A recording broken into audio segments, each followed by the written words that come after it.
Hello there, hello there, hello there, hello there, hello there. Welcome back to. Well, I'm a bit weird on the camera, aren't I? Welcome back to the Agostinho Zinga show with your host, Agostinho Zinga. This is the Agostinho Zinga show with your host, Agostinho Zinga, and it's coming at you live and direct from an undisclosed location somewhere. somewhere within the depths of London. How you doing? How you feeling, people? How you doing? How you feeling? How you doing? How you feeling? Great, amazing, good to hear. How am I doing? Pretty good, I'm not gonna lie. Pretty good, all things considered. Did a bit of work this morning or this afternoon. Was meant to get my 10,000 steps in today, but I didn't have time because if I would have done it today, I would have come back tired. And if I came back tired, I would have started the weekend. So I had to kind of give up one thing. I went to start the week strong by getting my 20k steps in, but tomorrow I'll do 20k steps just to kind of make up for lost time. Tomorrow I'll end up doing 20k steps to make up for the time that I didn't do 10k steps today, which is going to be brutal. It's going to be absolutely brutal tomorrow morning, but I'm going to get it done. But I couldn't get it done today because I had to make sure that I record this particular stream, that I do random show later, and I'm in tip-top shape because you know what I'm like. You know what I'm like. When I go to the gym and I come back and I try and make content, it's a wrap. I start fucking mumbling to myself. I start snoring. I start falling asleep. I start basically sounding and looking like I'm methed out. I'm not usually methed out that often. Like Lush. Big up Lush from No Jumper, by the way. It's been amazing to see Lush. Like somebody said it recently on the Reddit, which I thought was really interesting. And I thought that must be like an interesting way to live your life, isn't it? Somebody mentioned on the subreddit, because like if you don't know what I'm talking about, there's a guy from No Jumper Universe, one of the co-hosts on there called Lush One to be exact. He's got a lot of history in the battle rap community. Then he became a host and a presenter on No Jumper, and now he's turned into this weird, kind of like cracked out, fake cholo type of a guy. I don't know what happened. Like he was just a regular hip hop backpack that guy, but now all of a sudden because he's like back in LA and on No Jumper, and No Jumper obviously has a lot of relation, and it's a lot, it's a very adjacent to the streets and gangbanging and shit. For some reason Lush has kind of adopted this like persona of being this like this like Mexican gangster kid guy when he's not. He's Jewish. He's some like regular white guy. I don't know, weird. But in adopting that personality, he's also adopted the personality of being on meth. And it's not a personality, it's a way of life, right? He's really on meth. Before he was on coke, him and Comparada. I think I actually might have preferred him on coke, I'm not gonna lie.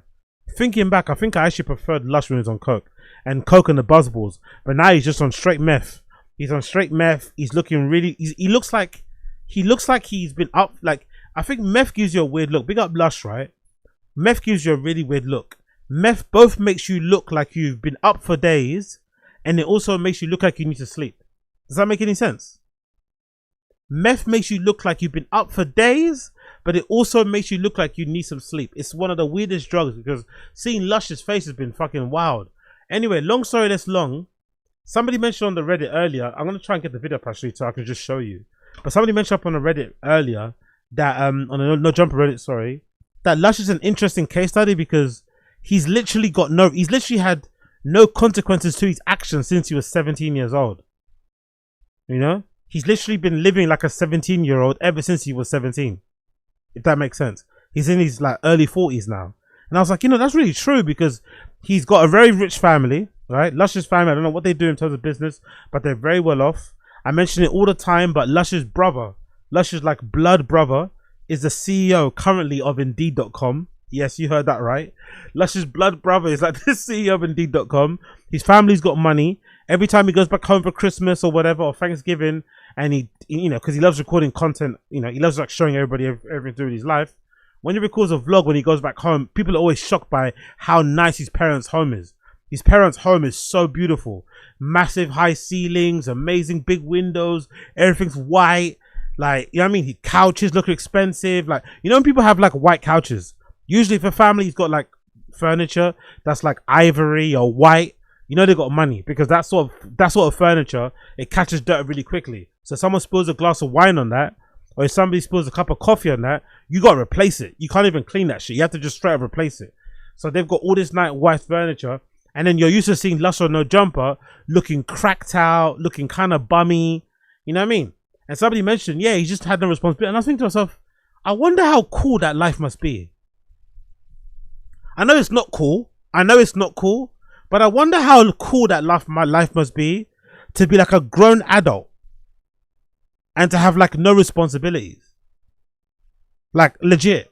But also live a life like, but also the thing that he does that people are annoyed by now is that he lives a life with no responsibilities, but he also kind of like, he's always, he's always asking for fucking sympathy. You know? He lives a life with no responsibilities, but he's always begging for sympathy. He's always begging for sympathy, always begging for people to feel sorry for him. Do you know what I mean? He's like sympathy. I think they're calling it sympathy farming now. And it's like, brother, like you've had no real hardships in your life since you were 17. You've been looked after. You know what I mean? You're never ever going to go broke. Your family's got money. You're going to probably be due for a fat inheritance. Your brother's very, very well off. Your parents are very, very well off. You don't really need to have a job, to be honest. But you do one anyway because, you know, credits to Lush, by the way. He doesn't really need to be a host on No Jumper. He doesn't really need to be a host, but he does it anyway for the fuck of it. And it's like interesting way of life, innit? Where you're just this grown adult, but you're also a bit of a child. Anyway, I'm gonna play some random clips here. I'm gonna go through the Reddit before I get into what I want to talk about. I'm just gonna quickly jump into the Reddit and just show you what I mean, because I saw this earlier and I was just like fascinated by like that way of life of just being like, you know, because most of us adults, like even myself, right? Even if you want to go on like a mad caner, you can't really because you've got responsibilities on the Monday, so you got to kind of wane off yourself. On the Sunday, regrettably, you know what I mean? On the Sunday, regrettably, you kind of got to wean yourself off of it and not be so on it, blah, blah, blah, blah. But there are some people out there that they can just make a weekend the whole week, you know? And there's no consequences. They can make the weekend the whole week and no consequences. The rent still gets paid. The mortgage still gets paid. The car note still gets paid. Everything still gets paid. Guess what? Because they got rich parents. Must be a weird life to live, man. It must be kind of hard as well on your mental, because you're not really living in the real society as everybody else. You're kind of a bit tapped. You're probably in a state of arrested development, which is what Lush is in, right?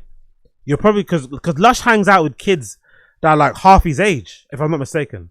Lush hangs out with kids that are legitimately half his age, so that must not help. You know what I mean? That must not be a good thing to be like 40 years old and like seriously hanging out with like 20-year-olds. And acting like they're your boys and they're your homies. It's like, oh, I'm not too sure about that one. Anyway, let me go through the No Jumper Reddit and show you what I mean. Let me go through the No Jumper Reddit and show you what I mean. Here's the No Jumper Reddit. Here's some clips I saw of Lush randomly. I'm just going to go through them. I have no idea what he's going to say here, if it's going to be inflammatory or not, but let's just check it out. And the first one, Lush talked to him. R.I.P. Keed. Me up and fucking slapped me 10 years ago. Like, all right, fool, like cool story. I wasn't jacking off in a car, being a sexual deviant in fucking literally broad daylight, masturbating in public in your vehicle. By the way, in case you're wondering who he's talking about Wack 100. For some reason, Lush and Wack 100 have beef. Don't ask me why. Don't ask me why, because even I can't be bothered to get into it. Even I, the fucking slop content whisperer, right? Even I, the slop content whisperer, cannot be bothered to get into the particularities as to why Lush and Wack 100 have beef, but they do have beef. Which is why he's mentioning this story about that went viral a few months ago, it feels like, about Wack 100 being caught masturbating in his car or something. I don't know, man. I don't know. It's too much. It's a Monday. Just sit back and enjoy the content, I guess. Sit back and enjoy the slop. That's like a way more damning video. That's like significantly more disturbing on all levels. Let's be honest, bro. Like, what video would you rather have? Some fools like ran up on you with straps and fucking slapped you because you fucked on they bitches? Or like you get caught driving outside in broad day masturbating? I'd want neither. I'm not gonna lie. I'd want neither.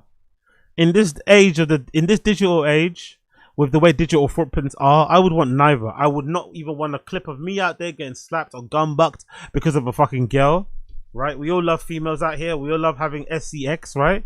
We all like it, but there's no female or SCX that's worthy of you getting gumbucked, of you getting slapped, or of you getting punked in public. There is none. Not one. I don't care what you look like. There's not a single woman on earth that deserves or is worthy of a man willingly taking a beating in public on camera because of them.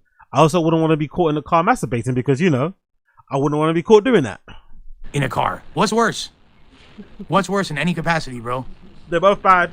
What's worse? They're both equally bad. We know.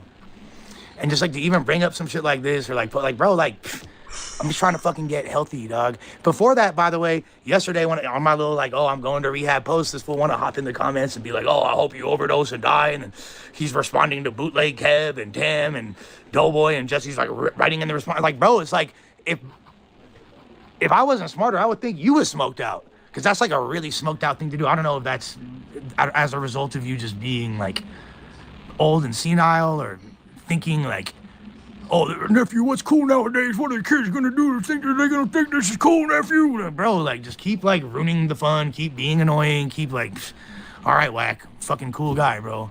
You're really awesome to have around. People really enjoy your presence.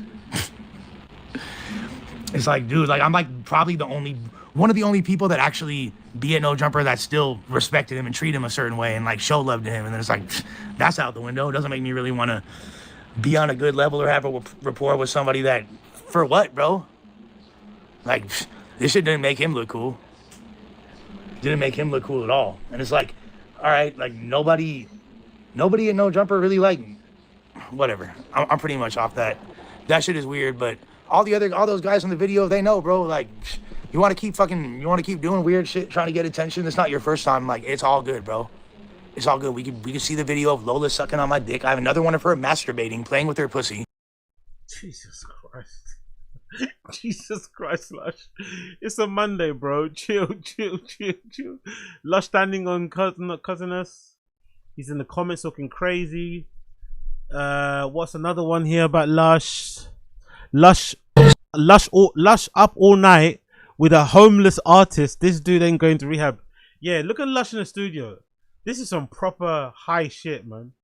Even at my highest, I don't think I've been in a scenario like this. Even at my highest, I don't think I've been in the studio with some guy like making some shit. Like, this must be like hell if you're a neighbor, innit? If you're a neighbor of these type of people, this must be fucking hell. Your neighbor is an up and coming artist and he's methed out in his crib with with Lush on fucking Instagram live, making the worst beats ever. But in their head, they think it's the best beats ever, right? They're both making the worst beats and spitting the worst bars they've ever spat in the history of hip hop. But they both probably think they're killing it, you know? And you're the neighbor. Woohoo! And you're the fucking neighbor. Imagine hearing this through the walls or through your floors. Mixing your own songs now, dude? Yeah.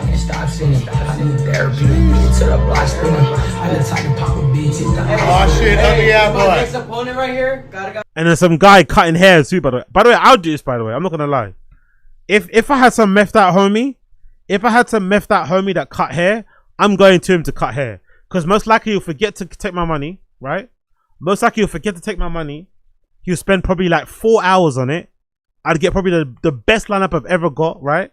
I'll probably get the best lineup I've ever fucking got because you'll spend 4 hours. He'll spend 4 hours on my fucking lineup. I'd definitely do it. If I had some methed out homie that cut hair, I would definitely be in that fucking seat. Versus meth. Just don't pass me the blue crystal, please. Me no want no blue crystal. But just let me sit in that chair. I'll take that 4 hour haircut. I'll take that 4 hour haircut because it'll probably be free and it'll be the sharpest shit I've ever had. Let's get it. Gotta go versus Christina. Yeah. Jesus freaking Christ. You got that one. And there's another one too, by the way. Lush lying. I come home from work. Oh, I can't do that one. What's another one too? There's another one I saw. Where's another one? I saw another one about Lush. Munchie B. Lush is girl venting. What's that? The internet is tired of this hood rat mom. Where is it? There's another one too. Lush One. When I come home from work, I'm fiending for an 8-ball. I got crack on my mind. I'm hearing cocaine call, telling me to be. Is that real? Okay, I don't know if that's real or not. They said I'm to the political operative. Lush response to Jack 100. We saw that one already. $5 from Chemex. Yeah. You feel me? He says, "Stay strong, Unc. I appreciate it, gang. You feel me? I'm gonna try to." Whew. So apparently. Yeah, do you mean what? Do you get what I mean about the look of meth? The look of meth makes you look like super high, like you've been up for 17 days, but it also makes you look super tired, if that makes any sense. It's a weird look, meth high, isn't it? It's a fucking weird look. Whew. So apparently, like the rehab, or the spot I'm going to is really nice, and they have a scholarship for me. Allegedly, he's going to rehab. I don't believe this in the slightest, but allegedly, Lush is going to rehab. Let's see. Let's see how long that lasts. So, a scholarship for rehab. A scholarship. Yeah. Oh, I guess. Okay. You want to talk about the story with the whole Wack thing or whatever? Like, first of all,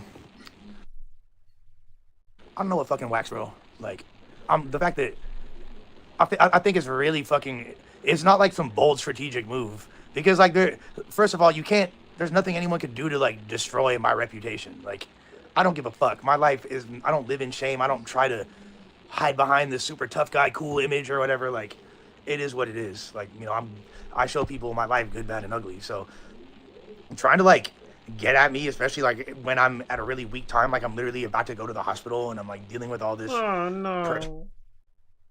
Personal issues and stuff. I mean, for no reason, when it's like, all right, there's so many other people that you really should be beefing with that are more worthy adversaries that are actually doing you harm and talking shit when I clearly didn't do anything to begin with, and you want to just keep like, hey, is that that's my dog Chris, fool. Appreciate you, gang. Man, $20 holla, appreciate you, gang. But that's super love. But yeah, fool. I don't understand, like, why he felt compelled or whatever. Like, this fool is, cause like. I don't know, man. I'm gonna leave it there because this is kind of depressing me. A grown man lying on his chest in his bedroom doing all this sort of stuff is kind of weird to me. Kind of freaking weird to me. But big up Lush, innit? Big up Lush One. Big up Lush One. Hopefully he figures it out. Hopefully Lush One figures it out. Hopefully Lush One figures it out. What was I gonna say here? What we gonna say here? What we gonna say here? What we gonna say here? So next thing we want to talk about is the following. Have you guys been hearing about all the stuff with Perez Hilton? Have you guys been hearing about the stuff with Perez Hilton? I covered it when it was happening live on Random Show. Check out Random Show at Random Show AZ on YouTube, and it's available on places that you get stuff on. You know how it is. And I'd want to say off rip. I want to say off rip categorically, and I'm going to stand by this after what I heard Tim Dillon say. I still think a lot of that shit was somewhat performative. I think nowadays, given all the tools we have at our disposal, right? Given the tools you have at our disposal, given his financial capabilities and time, resources and shit, if you really wanted to not be around, you could not be around. Especially as a man. Like, I think the statistics of women doing that sort of stuff and being successful are quite low, right? Because women tend to sometimes, I think I read it somewhere, right? Tend to have a lot of like last minute doubts and stuff. But guys, when they go into that sort of lay way of thinking, and if they're on that sort of path, it's pretty hard to turn it around for dudes. For whatever reason, I don't know why, but for guys, whenever they're in that sort of mode, it's very difficult to turn it around. And I feel like if you're really, really, really in a bad place, and you don't want to be around anymore, you can do that. It's not that difficult to do. So the fact that Perez Hilton was on TikTok live doing what he was doing, I think for the most part was just him doing what he's always done. Just being an attention seeker. Essentially, right? From the minute he came onto social media, for the minute he became somewhat known, he's always been a bit of an attention seeker. He's always been rather annoying. You know, he's always been rather crass. So it's no surprise that even though he's in like a different path now, he's committed himself to Christ and he's religious and allegedly he's not gay anymore and he's got a family and all that sort of malarkey, I still think a part of him that kind of we kind of became aware of when he first jumped on the scene as the attention seeker is still there. He's still that guy, in my personal opinion. He's still that attention seeking guy. And I think as bad as this was to watch on live stream, as bad as it was for some of you to see the clips, I'm sure some of you have seen the clips and it's been rather distressing. The truth of the matter is, this guy's just an attention seeker. If he wanted to not be around, he could have not been around. That's my humble opinion. Now, what's the update? The update, we've got a couple of updates here, courtesy of the BBC. Let's go to BBC One. Let's go to BBC, this one here. It says as following: Perez Hilton faces a long recovery after reports he self-harmed during a live stream. The US blogger Perez Hilton is in a serious but stable condition after being admitted to hospital, according to his family. Emergency services were called to his Miami home on Tuesday after members of the public reported concerns while watching TikTok live stream. By the way, that's a good thing, by the way, again. because TikTok, having been on TikTok a lot, I'll sometimes tune into random people's lives, right? I'll sometimes tune into random people's lives, and I love to just check out what people are doing randomly. For some reason, most of the people on TikTok up at random hours are usually like older mums and shit, but it's usually kind of entertaining. But sometimes a lot of the people on there aren't really there for, like, you know, they're not really there for good reasons. They're there to troll. You know, they're there to troll, they're there to have fun. So even if you're having like a manic break, psychotic break, they're not going to help. They're just going to sit there and just keep poking at you to get you to go more crazy, you know, or to be crazier. They're not really there to, like, for your well-being. So it's a nice thing to hear that there were some people watching his TikTok live stream who did feel concerned and who did decide to reach out. By the way, that's a horrible picture. Jesus Christ, look at that. Look at that fucking coleslaw on his inner lip. Ew. Only Perez Hilton would go to like a press event, right? Would go to some red carpet event with a massive lump, with a massive pimple on his lip like that. Yuck. Honestly, that's an old picture, I know, but Jesus fucking Christ, man. The guy's kind of disgusting. I'm not gonna lie. He's a very disgusting white man. Imagine going to a red carpet event with a pimple that size. With a coleslaw of that size. You know what I mean? Like, what the fuck is that, man? Ew. Get yourself together, Perez. The Miami Sheriff's Office confirmed they attended a scene of a man live streaming acts of self-harm on Tuesday. They did not confirm, but said that man was alone in the house at the time.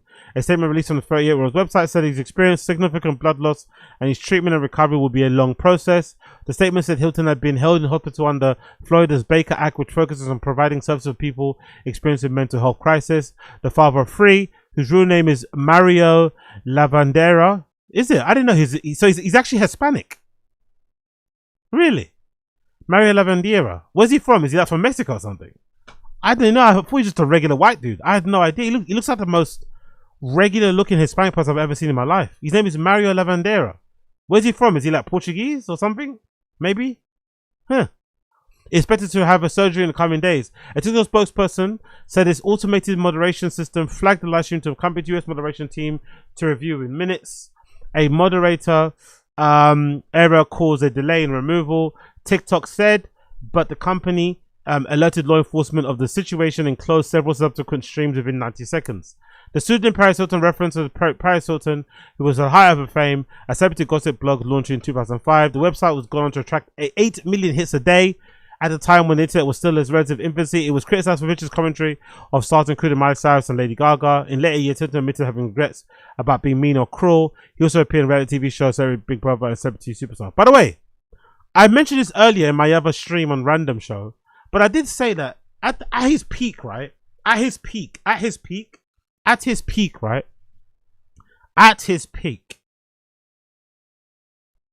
Perez Hilton website was bigger than TMZ. I don't know if it was even around before TMZ, but for me personally, in terms of like celebrity gossip news and shit and trashy stuff, I thought his website was like the go-to place, regrettably so. A lot of people, you know, wouldn't want to admit it, but a lot of people at that time used to check his site, hence why it had at 1.8 million hits a day. Now, I wondered on the Random Show, why didn't Perez Hilton ever get bought out by TMZ, by Fox, by CNN, by, I don't know, MTV, somebody? Why didn't anyone ever buy out Perez Hilton? Because he was probably making a lot of money back then, I'm assuming, but he could have easily been bought out by like a big media company and had his platform be absorbed into air, like even like BuzzFeed. I wonder, did Perez Hilton not get the big money deals from those big networks or those big websites because of how mean he was? Like, did he like not get some of those big deals because, you know, some people behind it maybe know some of the people that Perez Hilton has featured on their website and the way he spoke about them rudely or something? I wonder, because it doesn't really make no sense to me why. I know he's still probably doing well now, don't get me wrong. He's probably not broke now. I don't for 1 minute doubt I don't think he's broke now, don't get me wrong. But I wonder why he never got the big deal. Like those big deals that a lot of those websites from back in those days got, where they got bought out by like a MySpace or a Facebook or an like somebody just bought them out and said, you know what, we need your users, we need your attention, we need your URL, we need your engagement. You know what I mean, we need it so we can drive our numbers up as well. I wonder why he never got those big deals. I wonder. But either way, he's on a road to recovery now, so I guess we have to wait to see what happens. Next on the list here, I'm not gonna lie, I'm surprised by this, by the way, this headline. I want to quickly check this out before we move to other things. I'm very surprised by this headline. I'm very, very surprised by this headline because I would have thought in 2026, this wouldn't really been an issue anymore. I would have thought in big 2026, this would have not been an issue anymore, but courtesy to the BBC, allegedly this is an issue. According to the BBC, the title is, could your tattoo stop you from getting a job? Could your tattoo stop you from getting a job? I don't know. I'm surprised. I would have assumed nowadays, considering how many people have tattoos, considering the prevalence of tattoos across the board, considering like tattoos are no longer even like counterculture, you know? That's the thing. That's weird. In my humble opinion. Tattoos aren't even counterculture anymore. They're just like the most normie NPC person you know has like a full sleeve. You know what I mean? Has a neck tattoo, has a face tattoo. It's like, it doesn't really make any sense. So I would have thought nowadays with it being so normalized that jobs wouldn't really give a fuck if you had a tattoo. Actually, it wouldn't really be that much of a big deal. But according to this article, it still is, I guess. Let's check it out. Tattoos have been in cultural mainstream for years. Even the Prime Minister has one, a bee on his bicep. But there are no signs the trend is going to fade. More people than ever are going under the needle as a form of self-expression. 40% of British people between 25 and 49 years old have at least one tattoo, according to 2020 Gov poll. Jesus, that's quite a lot, isn't it? The most popular body part to be inked is the upper arm, says YouGov. That makes sense because it's the easiest place to hide. But has acceptance carried over into the workplace? Sociologist Dr. Michael Reeves says a big gulf in social acceptability remains between visible and non-visible tattoos, particularly those on the hands, necks and face, as opposed to those of the rest of the body. I don't think it's completely accepted, and I think it's probably there's limits to that. While Reeves himself has his hands and necks inked, he didn't get either done until he got his first permanent job as an academic. Even working in my career I work in, I was concerned that it may harm my job prospects.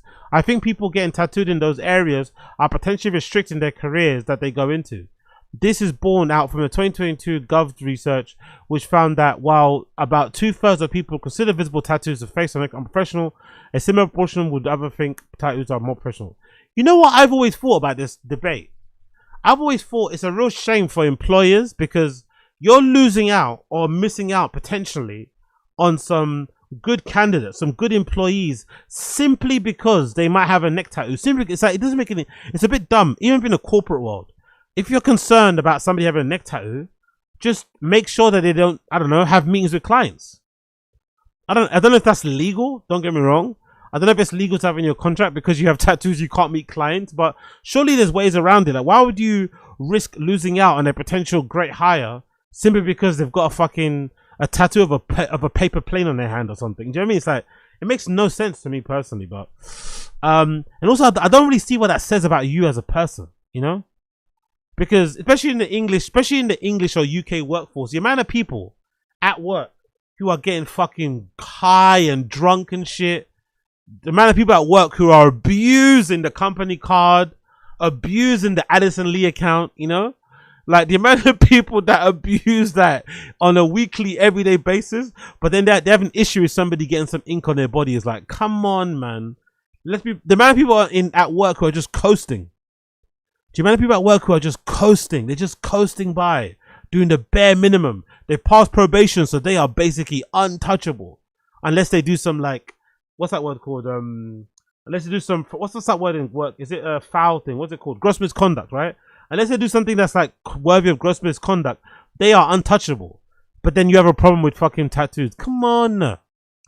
Dr. Alyssa Grove, who is herself heavily tattooed, explored perceptions of tattoos in the workplace for a PhD at the University of Calgary in Canada and found many stereotypes around tattooed people still exist today, both positive and negative. Now, did this Alicia Growcut, which is this lady here, right, on the left-hand side? Oh, no, it's the same person right here, yeah. Did she get those tattoos because she liked them or because, you know, it's a bit... Because I think a lot of people as well, some people, they're a little bit performative with their tattoos. Like, you know, oh, I've got a PhD. Or, I mean, you know what I mean? I'm a doctor. And then you end up looking like, not like a doctor because you like to, like, you know, freak people out. When they ask you what you do, you're like, oh, I'm actually a biomedical science major. I'm actually a nuclear physicist. You know what I mean? Some people get off on that. They get off on the idea of like, looking like a barista but actually having a degree that's worthy of a Nobel Peace Prize, you know? It's kind of weird how people are, but hey, I guess we all do it. I've done it myself too in other ways. Moving on. Sorry about that. Perhaps unsurprisingly, people with intimidating tattoos in this study, a skull and a knife, were perceived as risky, while those with friendly tattoos of a rose or some leaves were perceived as more creative and artistic. If you got a skull and a fucking knife, you would just think you're what, a murderer or something. Creative. So if you got some Etsy looking tattoo, you're fine. If your tattoo looks a little bit too fucking Iron Maidenish, no. Overall, job applicants with visible tattoos are still slightly less likely to be hired, but for entrepreneurs or those working in the creative industry, Grokut suggests that they may be viewed as essential to someone's personal brand. Even 11 years ago when I started getting my first tattoo, the hands, neck and the face were called job stoppers. A lot of artists would tattoo people in those areas. I think shifting in a bit, or maybe a tattoo artist don't want to be gatekeepers. There's more positive perceptions now. You still get a lot more attention and adjustments is getting used to it. By the way, I've also noticed, even myself, my own fucking, interest, I've always said I went to get a face tattoo first. I want to get like a, what do you call it? A crescent moon and like a sun behind the back of my ear. It's like a Lancey Faux lyric, right? It's really fucking lame, really fucking gay, but I really want to get it.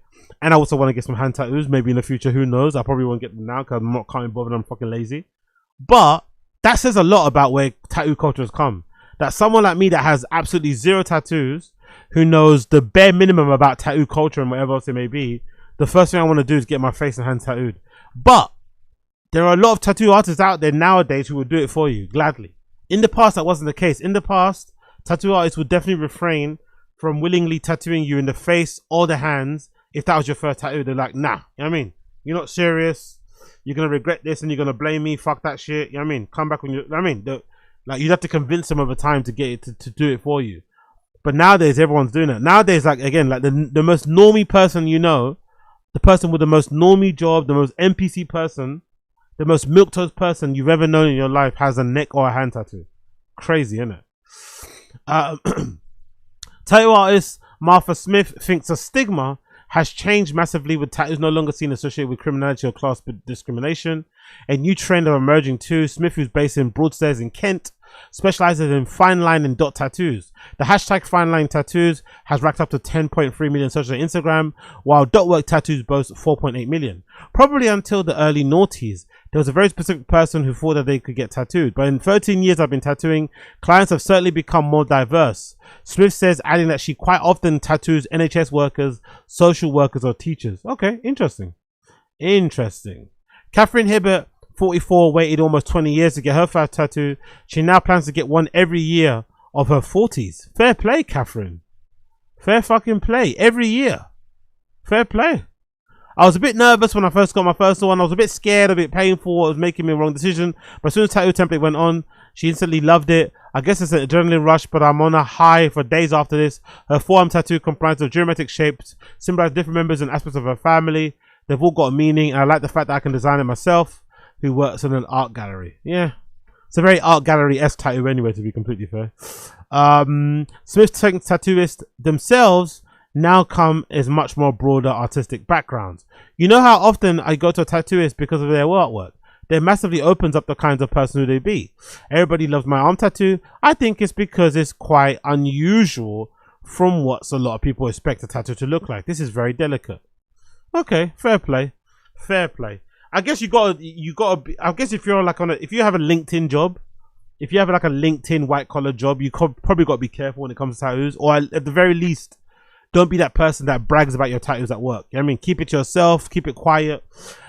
People don't like keeping themselves quiet, but try and wear long sleeve as much as possible, just so you don't change, especially before probation. You know what I mean? Don't let anybody see who you really are before probation. That's usually the main that's usually the main fucking advice I'd give to anybody in any kind of workplace. Don't let anybody see who you really are before probation. Don't let anybody see who you really are before probation. Moving on, moving up. Big up Tyla. Big up Blood Clot Tyla. Tyla's new album dropped a couple weeks ago, and I didn't review it, and I wanted to quickly give you a review of what I think of it. Having sat with the album for the last 2 weeks, it's grown on me more than it did in the beginning. When I first heard it all the way through, sorry. That's what I like to do when I play new albums. I'll play it all the way through with no fucking skips or no repeats. I didn't really like it. I thought it was very, very underwhelming. I still don't think it's her best work, really, to be honest. I still think maybe she probably needs to take a bit of a break. You know, I know she's a newer artist and stuff, but she's been spread very, very thin. You know what I mean? She's been doing a lot of press, a lot of media, a lot of touring, a lot of performing. Like, they need to kind of give her a bit of a break. Maybe she doesn't want one, but I think musically she needs to take a bit of a break and come back with something a bit more harder. It's good, don't get me wrong, but it doesn't really hit you over the head, you know? It doesn't really hit you over the head as past projects have done or other songs have done. It's kind of a little bit samey. It's very, I'd say it's a very store-friendly tape, if that makes sense.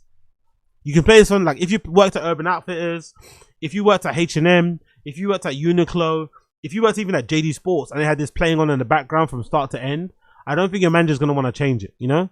That's usually a sign that's a good album, you know? No manager's going to change it. Everyone's just going to let it play from the beginning to the end. But does it really kind of strike you? No. My favorite track from the album, I'm not going to lie, is probably Kiss. Kiss probably my favorite song. And having listened to the album again now, going back to it, Chanel is a banger. Chanel is a fucking banger. Like, it really fucking is a banger. But again, the rest of it is like, you know? It's not as much, I don't know, there's something about it that it wasn't really getting me. It didn't really pull me by the scruff of my neck as I thought it would do. It kind of felt a little bit, it kind of meandered a little bit, if I'm not mistaken, if I'm not gonna, you know, lack of a better term, it kind of meandered. It felt a little bit meow, meow, meow, meow, meow, meow, meow. So overall, if I had to judge it and give it a rating, I'd probably say I'd give it a 6 out of 10. Because for most of the tracks, there's 14 on there, I probably liked 4. No cap. I probably liked about 4. I'm gonna say Is It Love, Kiss. I might say even Is It, and I'm gonna say Chanel. I'm gonna say those are my main 4. You know, and the rest of it is like meh, you know. So not the best. 6 out of 10 for Tyla. 6 out of 10 for Tyla. But this also got me thinking a little bit about Tyla and in general her as an artist, and it got me thinking.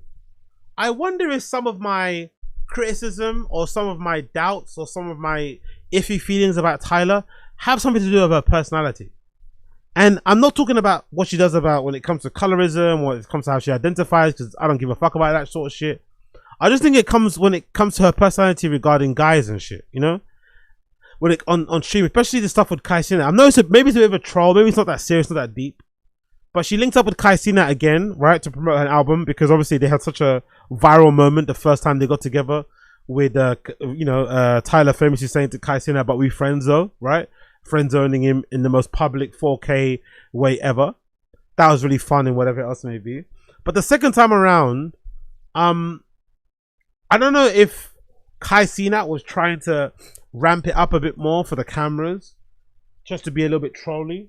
I don't know if maybe she was conscious of the first time and the reaction to it and was hamming up herself. I don't know what was going on, but I didn't really enjoy some of the interactions I saw, especially the bit there's a bit here in this clip I'm gonna play when on the roller coaster at Disney World, and Kai Cenat does a little bit of like a trolly, like just being laughy, you know, kidding around, leaning on her as the fucking roller coaster's, you know, bent. He's like leaning to the left or turning, and she's like, like she does it super loud, like, don't you dare like lean on me type of thing, like being all grossed out. And I was thinking to myself, like, is that sort of stuff necessary?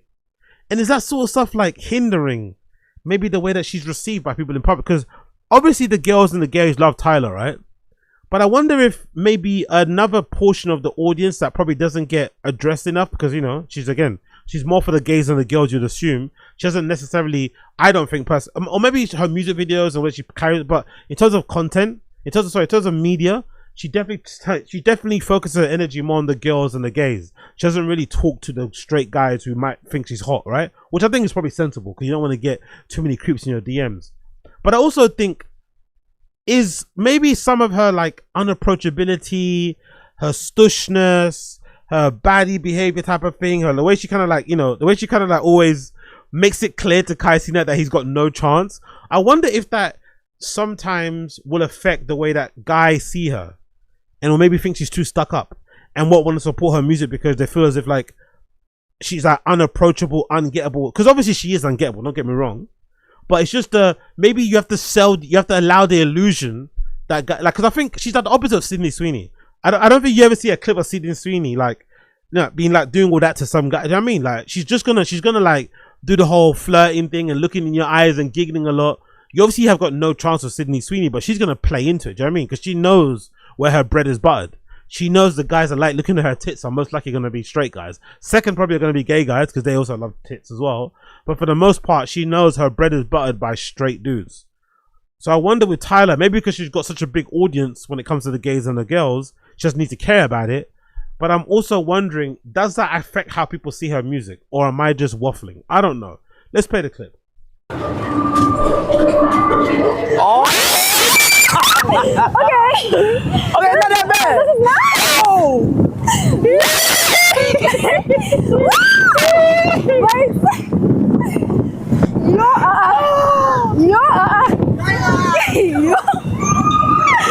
Wait, don't tell me that's it. No.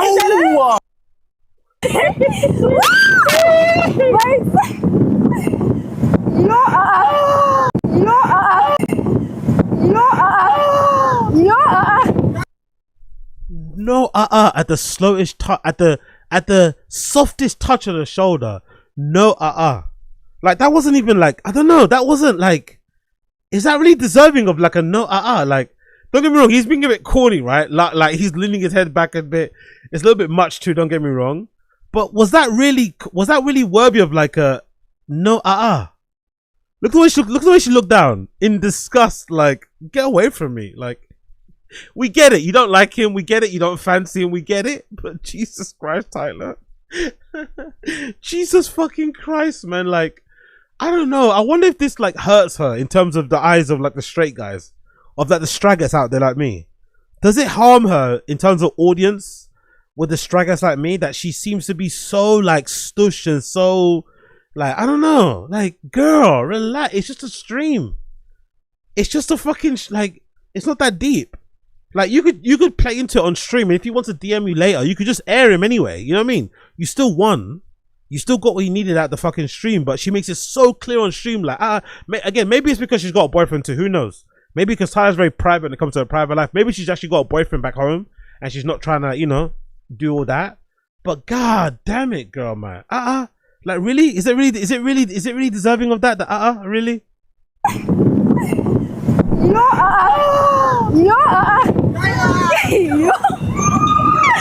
Wait, don't tell me that's it. No. That was fire. That was good. Nice. Damn, that was good. Okay. Okay, that was actually good. That was a good one. Yeah. Oh, it's not done. It's not done. This is great. Good. What? This is good.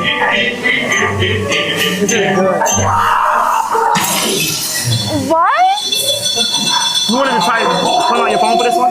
Yeah. You can go one more time. Yeah. Oh, it go up. Okay. This is crazy. Oh, damn. I love this. Oh, this is hard. Look at that. Oh, shit. Woo! Okay.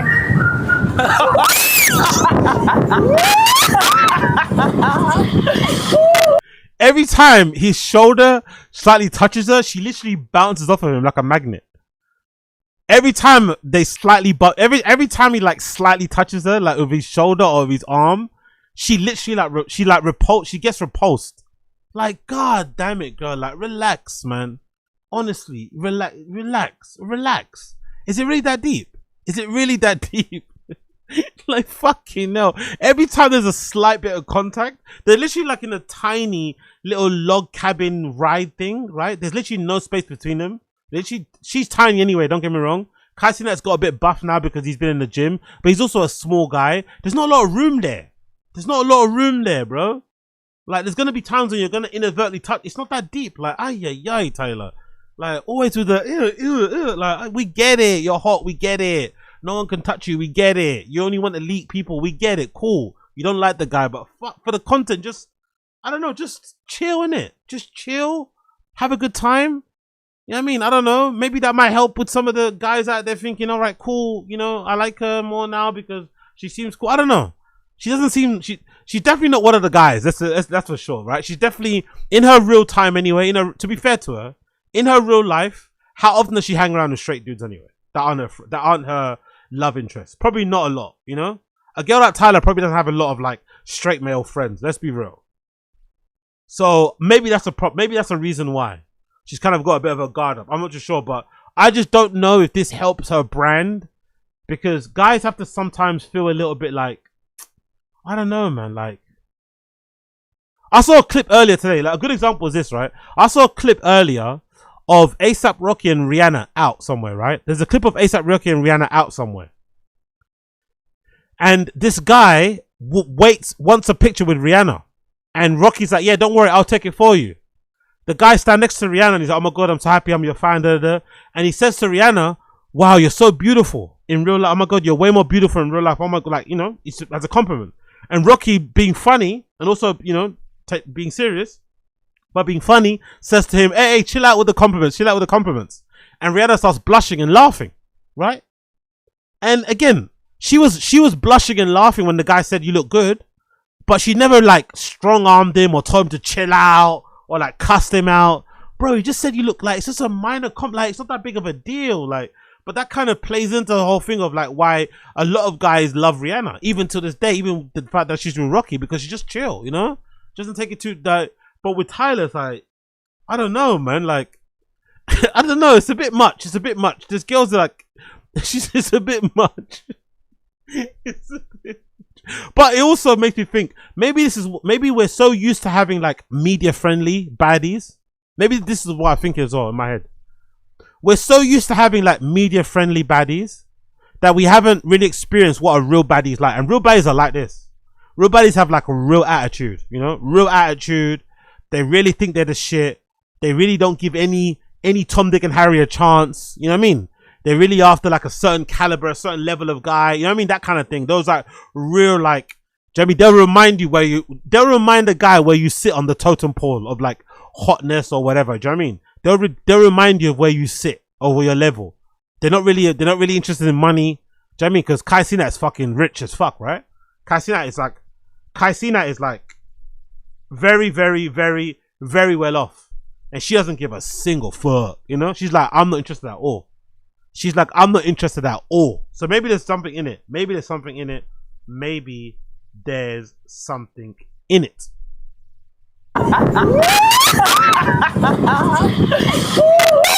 Gosh, God is good. this is so nice. Oh man.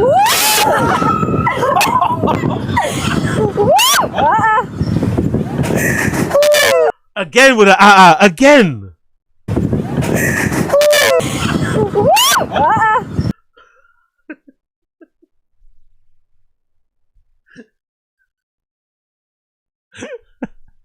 She's so stush. Oh my God. This girl's too much, man. This girl's too much. Honestly, she's so stush. I've not seen this in honestly. This reminds you of like back in the day.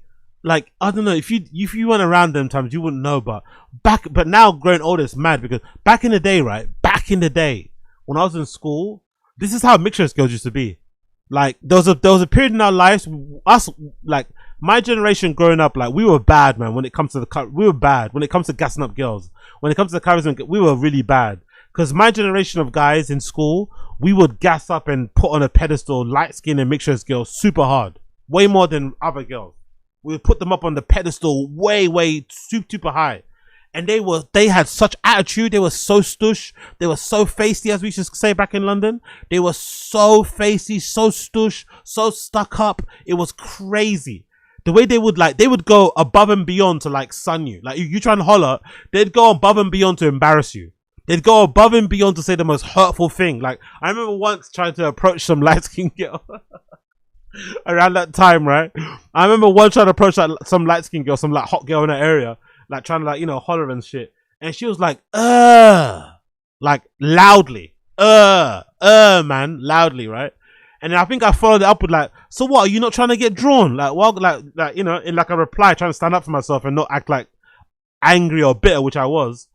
And she's like, yeah, I'm not trying. Yeah, but I'm not trying to get drawn by you. I was like, you know what I mean? Gagged. Like, God damn it. Like, really? Like, did I deserve that? I don't know. Maybe I did. But she reminds me of that kind of generation, that old school generation of like light skinned mixed race girls who are like super stush, super up their own ass because unfortunately for them, you know, a lot of guys are on their body. Like Tyla has probably been the hot girl in her area, in her school, in her part of the country in South Africa since she was probably a teenager. Do you know what I mean?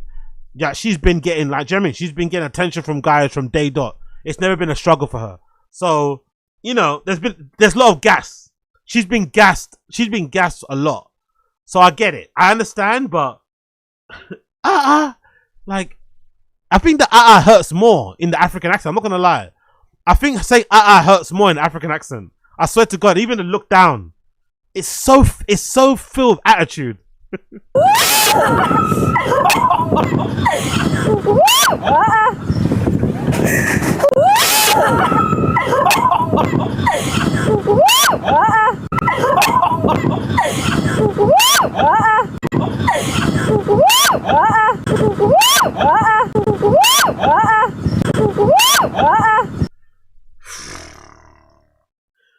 Anyway, big up Tyla, man. Big up Tyla. She probably doesn't give a fuck. Maybe it's gonna help her. Maybe she doesn't give a fuck because maybe her audience is so locked in. She's so locked in with the gays and the guys and the gays and the girls that she'll be fine. But I do think there needs to be a revision of this in the future. In the future, there's been a revision of this kind of faceless and attitude with like straight, because it's too much, man. It's too much. It's too much, man. It's too much. It's fucking too much. But hey, maybe I'm wrong. Maybe I'm wrong. Maybe I'm fucking wrong. Who knows? We'll have to wait and see. We'll have to wait and see. But big up Kai Cenat. He did kind of defend her honor though a little bit. He did defend her, even though she was being very feisty and whatnot. He did defend her honor a little bit here when some 40-year-old guy started saying to him, "You gonna hit" or something to him in public, which is fucking crazy. Big up Kai Cenat for sort of like standing up for her and standing up for himself a little bit. When this guy said to him in public, "Are you gonna hit?" So maybe this is why Tyla's like this. Maybe this is why Tyla's like this. Maybe this is why. What up, guys? You gonna hang or what? What? Have some respect, bro. Have some respect, bro. Because why you not a man? Why you talking about her like that, though? Why? What you want? Respect, though. Hit that shit. Yo. Respect, bro. Come on, you in real life. You in real life. Have some respect. Okay, have some respect, bro. You grown, bro. You grown, man. Hey, you gonna hit? Why are you talking about her like that? Oh, I don't know what's more embarrassing. The or this. I'm not gonna lie. Big up Tyla. Big up Kai Cenat. I don't know what's more embarrassing. The or this interaction. The guy saying you're gonna hit and him kind of like trying to defend her honor, but also weirdly being offended by the. I don't know. It's a weird one, that one. A weird one. But big up Kai Cenat anyway. Big up Kai Cenat one time. Big up Blood Clot Kai Cenat one time. He's doing the best that he can. He's doing the best that he can. He's absolutely doing the best that he can. Talking about doing the best that you can. Talking about doing the best that you can.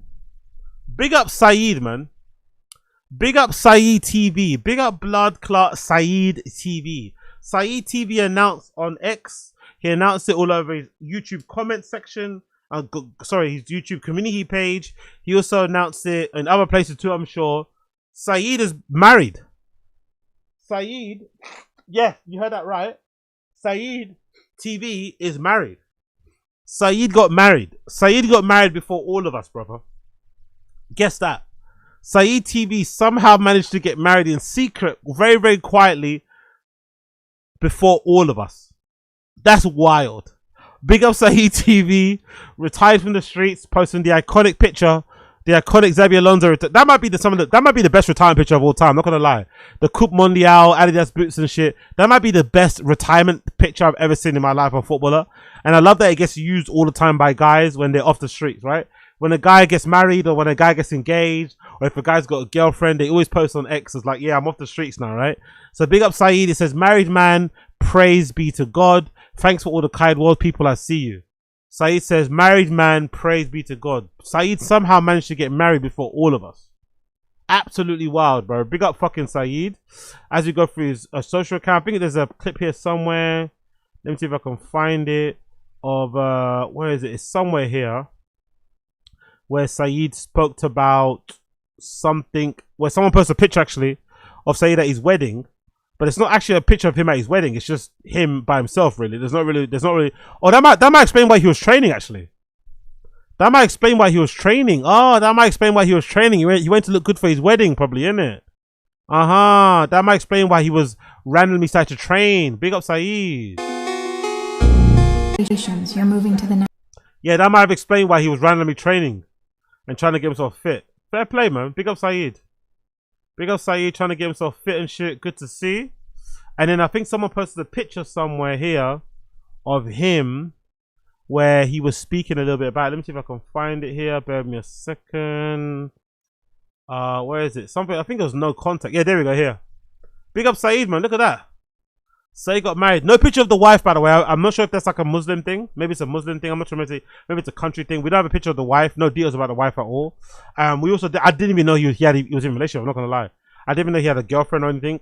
Not sure if maybe it was an arranged marriage thing or whatever it may be. But wherever it is, well done to him. There's a picture of him at his wedding. And then there's also a picture of him out there in front of his car, chilling.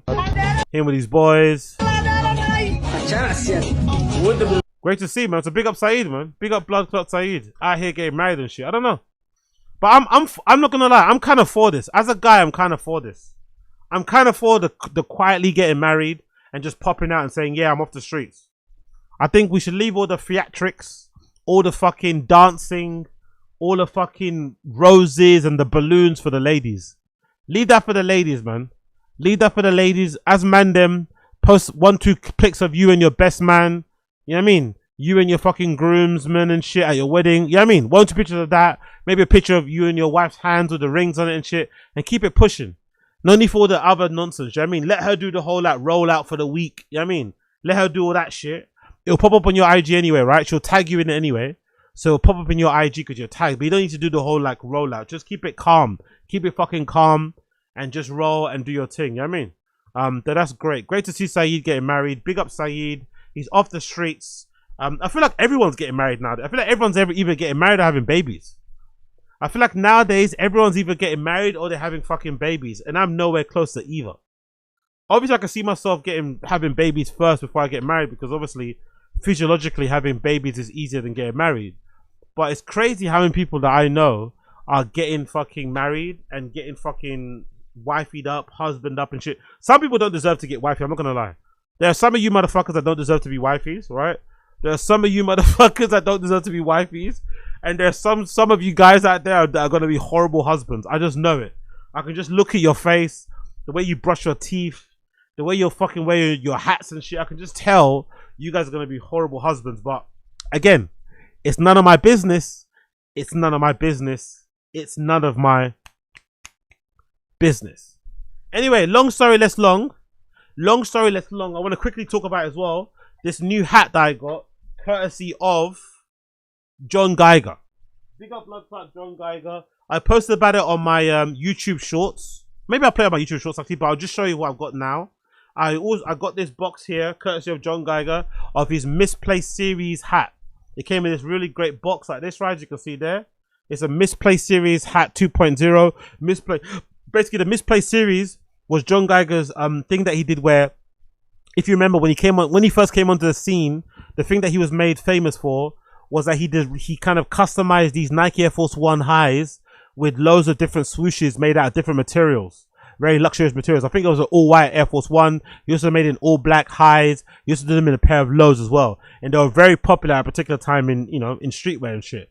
And each swoosh was made out of different materials, high-quality materials. I think nowadays, to be fair, considering how popping John Geiger is, I think he deserves a Nike collab, especially on that new 91 shape fucking Air Force One. He'd kill it in that shape Air Force One. But anyway, he was known for making that particular custom design where he would basically copy and paste the swoosh and put it, you know, kind of overlap it on the actual swoosh and have it, you know, exploding sort of way.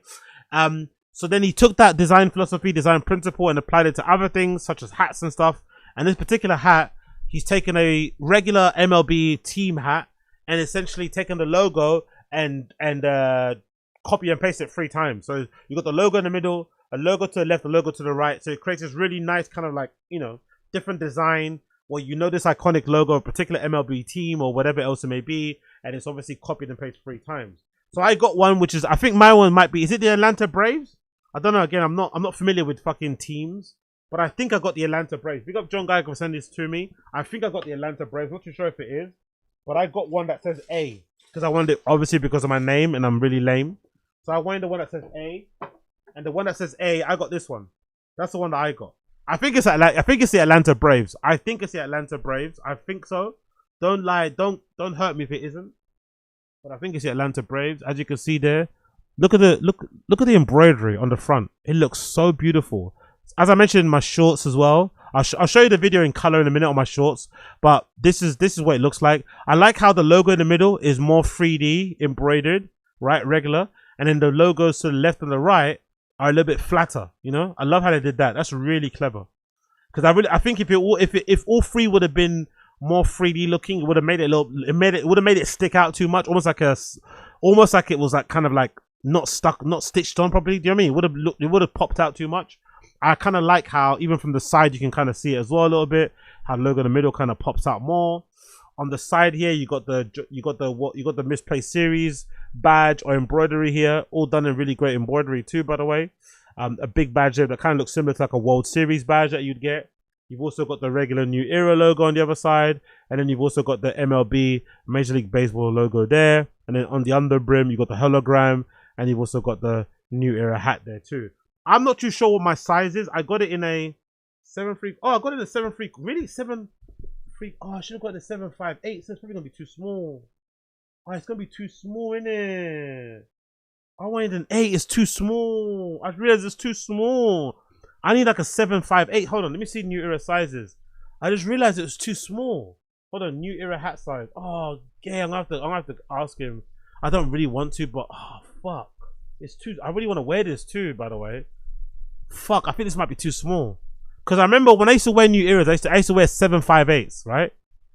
I used to wear 7'5'8".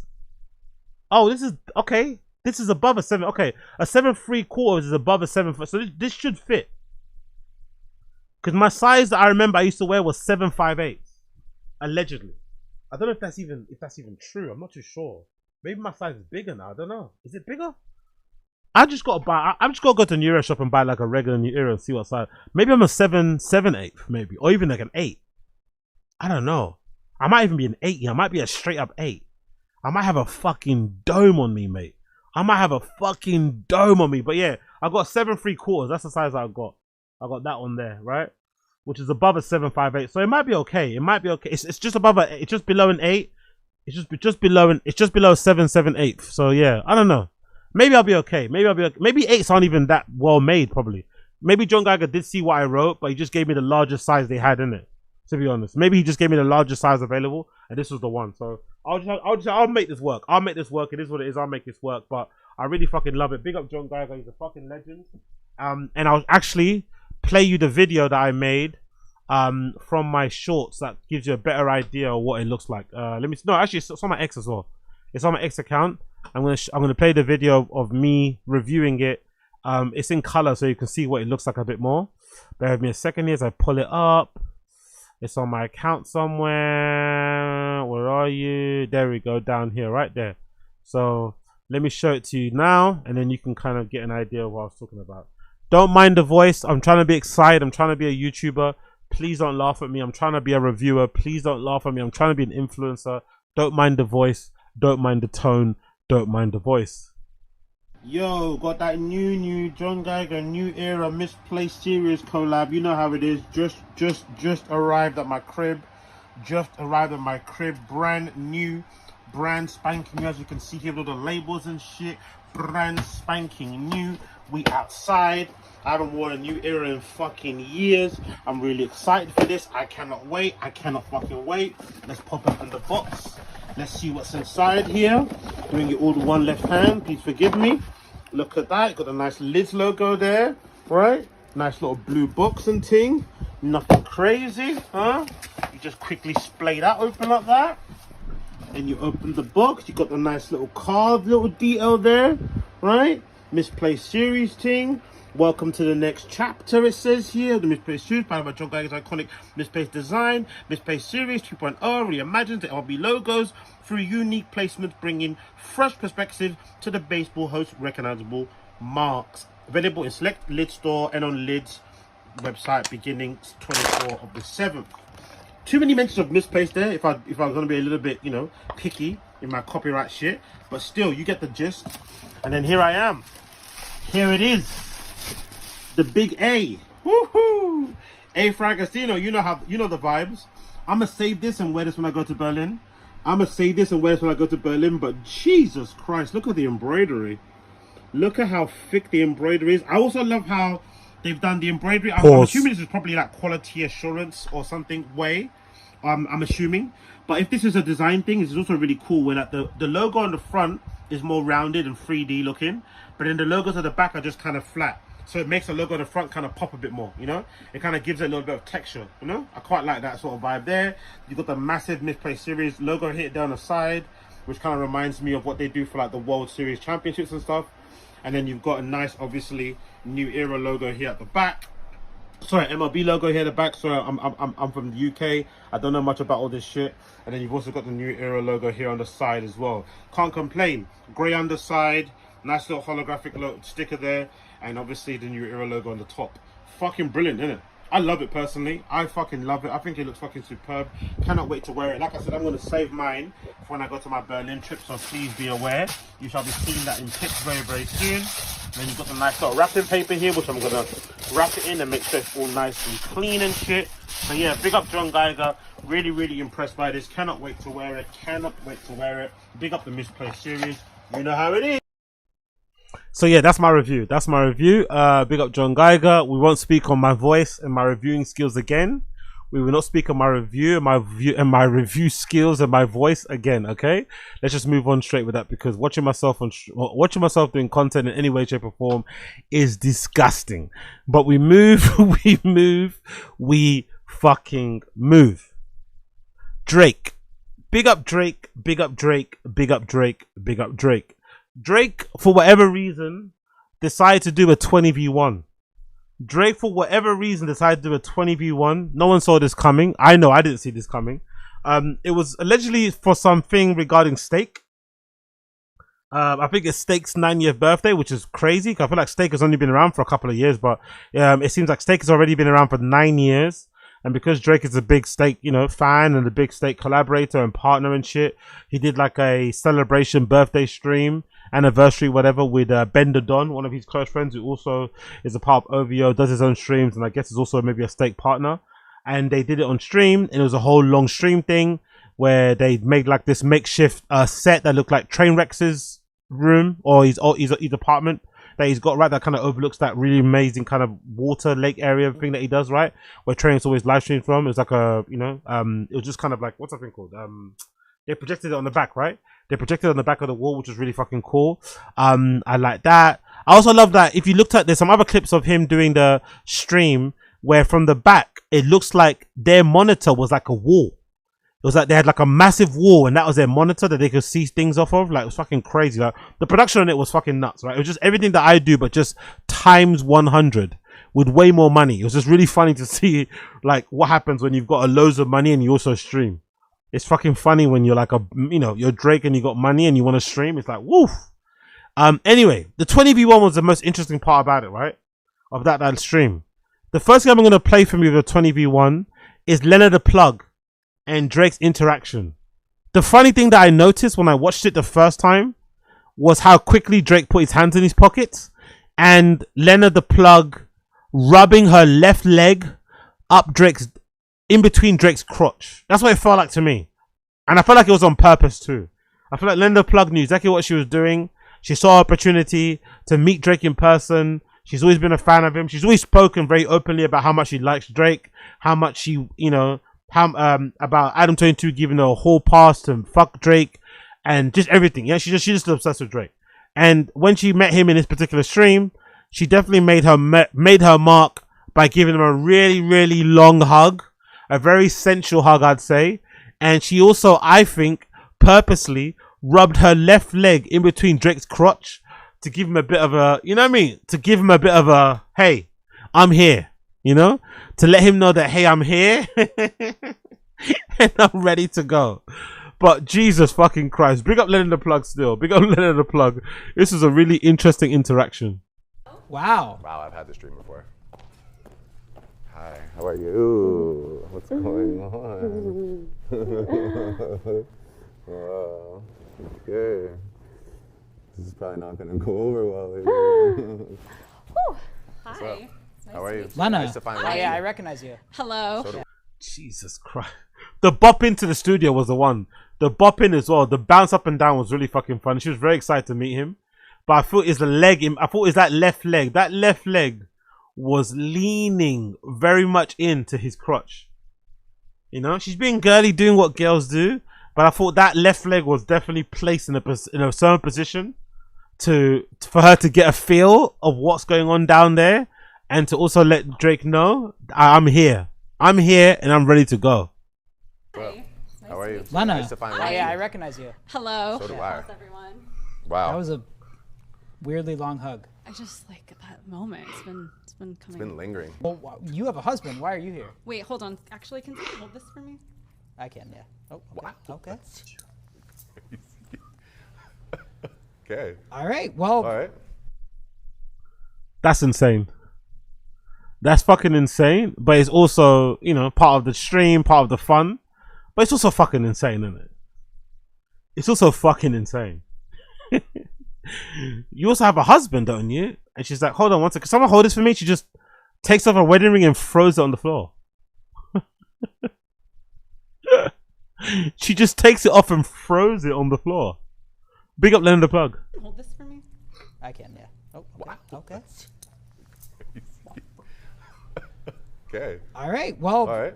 Lena, right this way. Oh. Thank you so much. Yeah. It's just yeah. the intro. You guys are We're going to have a go on date later. Bye. Wow. It's kind of The plug. shit. Hello again. Hi. Let me get all this other stuff from these girls out of here. Have you Yeah. seen my stuff? Have I seen your stuff? Yeah. Do you have any pointers for me? I actually have never watched, to be honest with you. I haven't watched. I only see. You know why? You know what's funny about her content? I'm not gonna lie. You know what's funny about her content? I've skimmed through some stuff. I'm not gonna lie. I've skimmed through some stuff, but it's hard to watch because it's Adam 22. Do you know what I mean? I've skimmed through some stuff, but it's hard to watch, and it's hard to even watch in a way of like wanting to enjoy it because it's Adam 22. It's just impossible. If you do end up watching it and you enjoy it, I've got some questions for you. I've got some real questions for you. I'm side-eyeing you. Because I think most men are going to find it very difficult to watch her content because Adam 22 is involved. It's just difficult to do. It's just very, very difficult. Because Adam 22 is like, you know, he's got like childbearing hips. His tattoos look awful. He's just got, I mean, it's just, you know him from your content. It's just too much. It's like, you know what I mean? You wouldn't necessarily watch a corn from me. Do you know what I mean? You wouldn't necessarily want to watch a corn from me. You definitely wouldn't. So, like, you know me from my content. So imagine some guy you know from content suddenly, right? Imagine a guy you know from content suddenly, now doing that sort of stuff. You're gonna be a little bit like, oh, I don't know. You know, you're gonna be a little bit like, What did Rep 2 said? Please turn up the video for the audio. Really? Really turn up the video for? I think it's up to the maximum. Really? I think it's up to the maximum. It's up to the max, really. To be honest, it's up to the max on here. But I'll put up slightly. Let me do it slightly. But it's up to the maximum on here. But let me put up 2. Let me put up 2 decibels. Let's see how that goes. But it's up to the standard. Let me go again from the beginning here.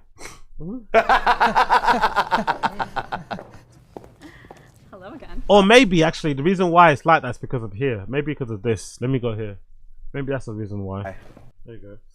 Let's do it again. One more time. Bye. Wow. It's kind of hot. The plug. Shit. Hello again. Hi. Let me get all this other stuff from these girls out of here. Have you seen my stuff? Have I seen your stuff? Yeah, do you have any pointers for me? I actually have never watched, to be honest with you. I haven't watched. I only see like aftermath photos. You know, I'm not gonna lie. I'm not really into the fancy watches and stuff, but I think when I do get rich and famous, when I do get rich and famous, I think I might invest into the fucking really heavy diamond rings. No, diamond earrings. Big up Cameron, because this reminds me of the Cameron era. Big up Cameron, big up Dipset. It reminds me of that era with the really heavy, obtuse, just flagrant diamond earrings where they're literally hanging off your ear. They're literally so heavy. You know, they're so fucking heavy, they're literally dragging your ear down. They're kind of bending your earlobe back. That's what I kind of might invest in, especially with two. It looks kind of swaggy. But I'll probably invest in that mostly than investing in a fucking Richard Mille or Rolex. I don't give a fuck about Rolexes or Richard Milles, but when I get rich and famous, I think getting some really crazy, dumb, stupid diamond earrings that just look nuts, you know? I don't think his earrings suit what he's wearing. If I'm gonna be honest about stylistically, I don't like what he's wearing. I'm not really the biggest fan of Drake's style, you know? I think he dresses kind of shit, to be honest, for me personally. Still love him as a musician, love him as a guy, he's a cool dude, but I don't like the way he dresses at all. And I don't think the diamond earrings really suit what he's wearing at all, personally. But I kind of still like it. I'm not gonna lie, I kind of still like it. Oh, okay. He's in the Reddit, guys. Yeah.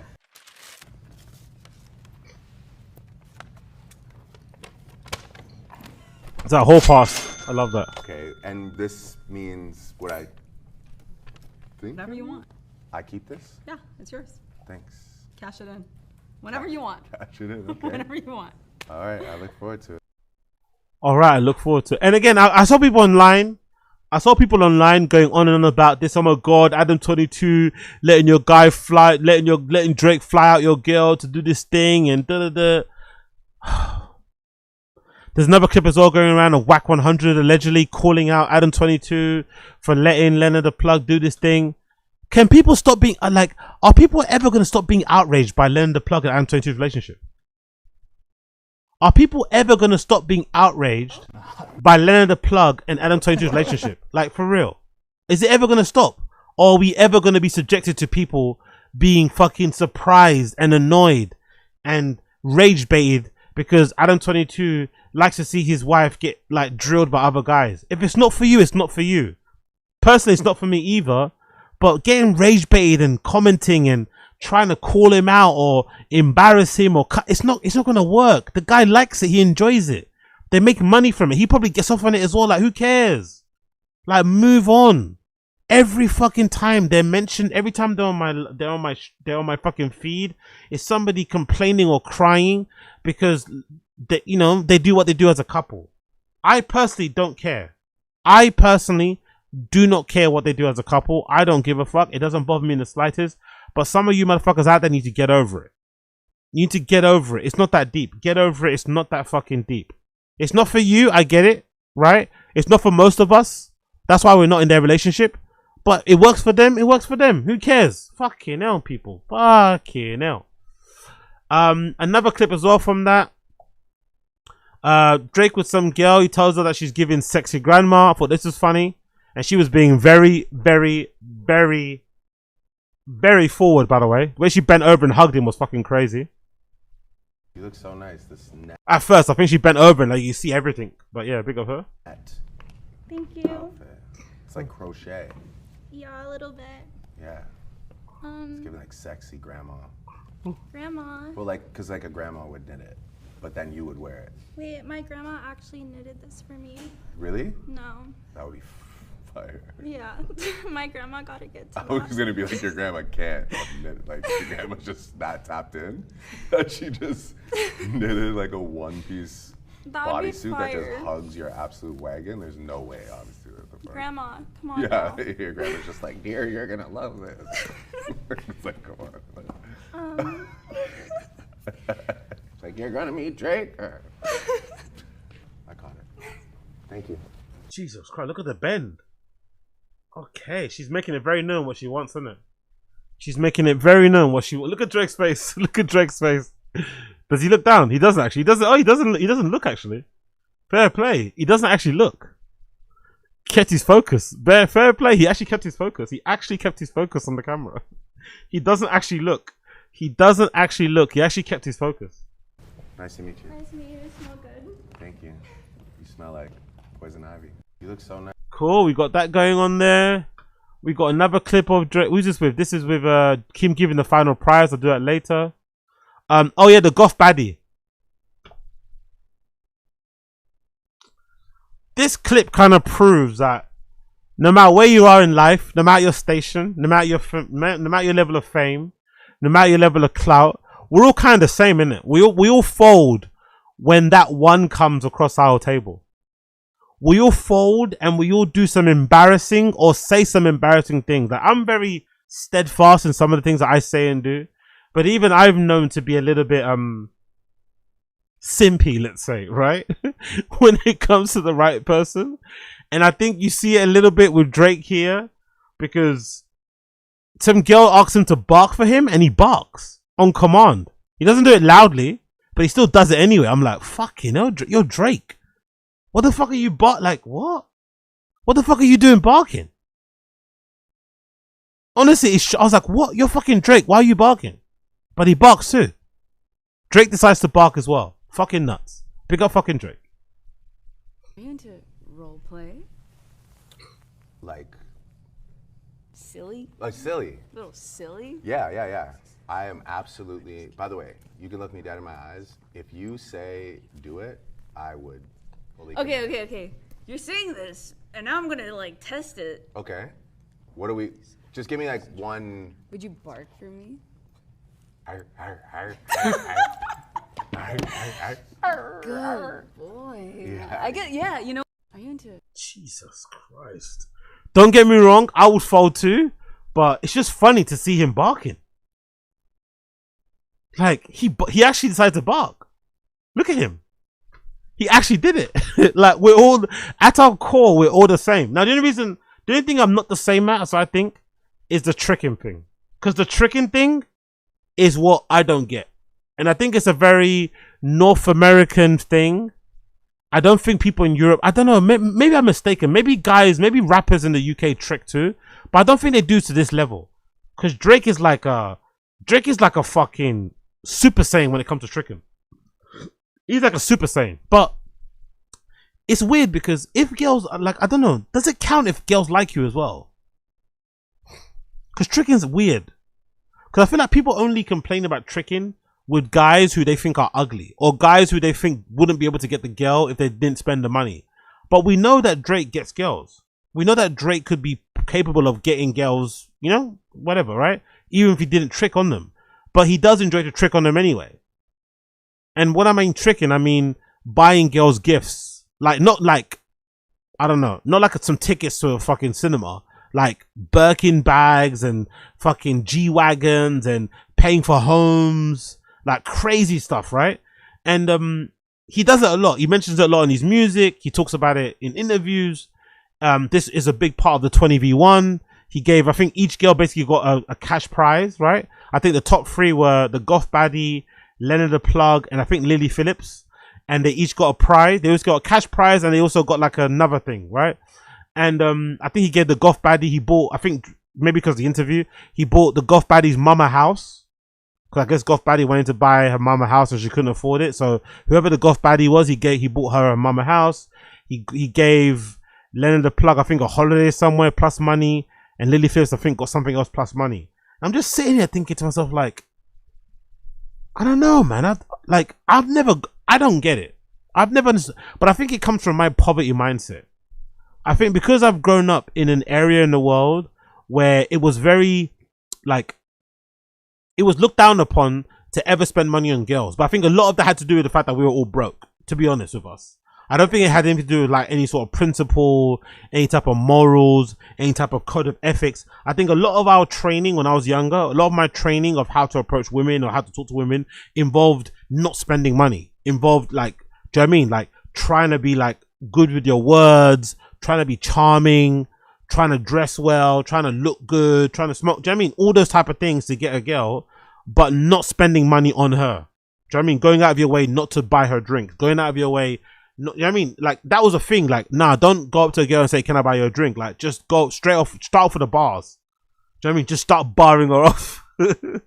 Just start giving her the massive riz. Just start hitting her over the head with fucking lines upon lines upon lines. And then see what happens, innit? Hopefully you fucking tire her out. And she just, like, gives up. And gives you the number just because you're fucking annoying. But it was never a thing about spending money. It was never a thing. But nowadays, this generation is like, in this world we live in now, there are girls like, there's probably a girl now, right? There's probably a girl now in Kidderminster. There's probably a girl now in fucking Chippenham. There's probably a girl now in Shropshire. There's probably a girl now in Luton, in Devon, in Kent, in Leeds, in Norwich, right? Who has 2,000 followers and she's getting flued out by so many people. Flued out by so many people. Random girl in fucking Birmingham. Random girl in Manchester. You know what I mean? Newcastle, Liverpool. 4,000 followers, 5,000 followers. One who's getting flown out right now. She's getting flown out right now by a bunch of men. On the low, you have no idea. Some finance guys, some crypto guys, maybe a couple of rappers. So to enter the game, so if I'm trying to enter the game on some, I want to take you on a date, or on some, let's meet up. Let's like, you're not going anywhere, man. You're not going anywhere. Number one, you don't have clout, and number two, you're not spending enough. You just got to spend more. You have to spend more. You have to spend more. And I always think it's weird personally, because I always think like, if you're gonna spend that kind of money on the girl, you're gonna trick on her like that. It's almost presumptuous. You're almost saying, yeah, like you want to fuck. Like it's almost guaranteed that you have to fuck. That's what it feels like to me anyway. I don't know if it feels like that to you, but it feels like to me, if you're a guy and you spend that kind of money on a girl, she can't then turn around and say no to you. Do you know what I mean? It kind of feels like that. But it also feels like to me, the girls are okay with that. I don't feel like the girls are not okay with the exchange. I think they're fairly okay with the, yeah, you spend money on me, I'm going to give you some ass, you know? Which is wild to think, but yeah, here's the conclusion of it, by the way. Here's the conclusion. So the winners were Jordyn Lucas, somebody called Pipe, Lena the Plug, he said I guess beat, and wife he'd say is Pinkchyu, which is the Goth Baddie. So you got Goth Baddie a brand new house, Lena the Plug got 25k plus a dream vacation, and the Jordyn Lucas girl got 25k plus a Birkin bag. So let's play that clip. Let's play this clip at the end. So I think it's time, unfortunately. I know we have 20 girls, yeah, but I think you got to narrow it down now. So, by the way, Drake not picking Lily Phillips says a lot about Lily Phillips. Not gonna lie, Drake not picking Lily Phillips says a lot about Lily Phillips. Like even Lily Phillips is too much for Drake. That shows you the levels of whoreness that Lily Phillips is. Lily Phillips' levels of whore is just even too much for Drake. Lily Phillips whore is way too much. Even Drake couldn't handle it. He couldn't touch that. Like he's like, I can't do this. We're doing wife, pipe, bestie. Right. All right. So it's our version of fuck, marry, kill. Right. We're done with that. Wife, pipe, bestie's the new thing. Wife, pipe, bestie. That's right. Unfortunately, Drake, you got to scale it down to 3 girls now. It's a I know 20. That's very tough. It's a WPB. I know. Fuck. I gotta lock in. So I think you let me know 3 girls. I'm gonna head into the green room. I'm gonna let the girls know. I'm gonna pick the magic cards. Pink. Lena. Adam's probably sitting in a similar chair to me right now. In the corner of my bedroom. Maybe bigger. Yeah. And Jordyn. Okay. Ladies, how are we doing, ladies? Please stand right there. Oh, okay. Oh, I got it. We're gonna need you right there. I'm sorry. Yeah. Okay, no worries. All right, ladies, you guys are our final 3. Drake obviously developed a serious connection with all 3 of you ladies. Different reasons, very different. That's not a bad lineup anyway, to be honest. That's not a bad lineup, innit? That is not a fucking bad lineup. But obviously, you guys all made a very strong impact. We talked about it. Absolutely. We're reinventing fuck, marry, kill. That's done with. It's now wife, pipe, bestie. Okay? So one of you is getting wifed, one of you is getting piped, and one of you is a bestie. It's more about what I'd like to do for all three of you, other than wife, pipe, and be a friend. So I'd like to give you all something individually. So I guess I'll start with bestie. Start with bestie. Okay. Jordyn. I really to the side. Don't play with me. Don't worry, it plays to be a bestie. Yeah. Are you fucking serious right now? No, I really. Chemistry we share? Yeah, I know. I really feel like you're. I think Drake's got a lot of besties that he smashes. Let's be real. I think Drake is probably one of the only guys in the world that actually has female friends that he smashes, and it's all good. There's no hard feelings. You know what I mean? I'm pretty sure there's plenty of women friends that Drake has that he smashes, and I mean, like, he's probably one of the only guys in the world that gets away with that. There's not a lot of guys in the world that can get away with that, but I feel like Drake can.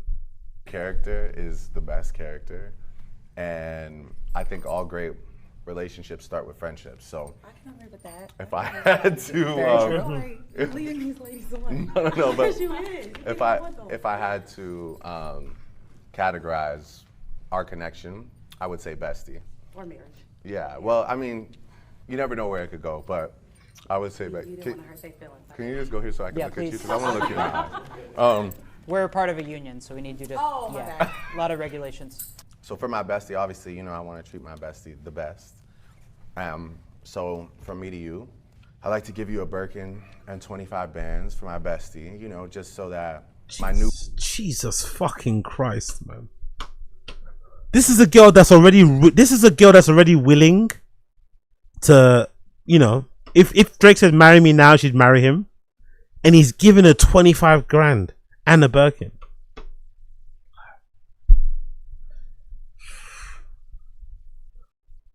That's why you have to salute guys that get out of the mud. You got like guys who get out of the mud, you know what? Like, no, listen to that. Big up to my scumbags. Word on God. Big up to my scumbags, right?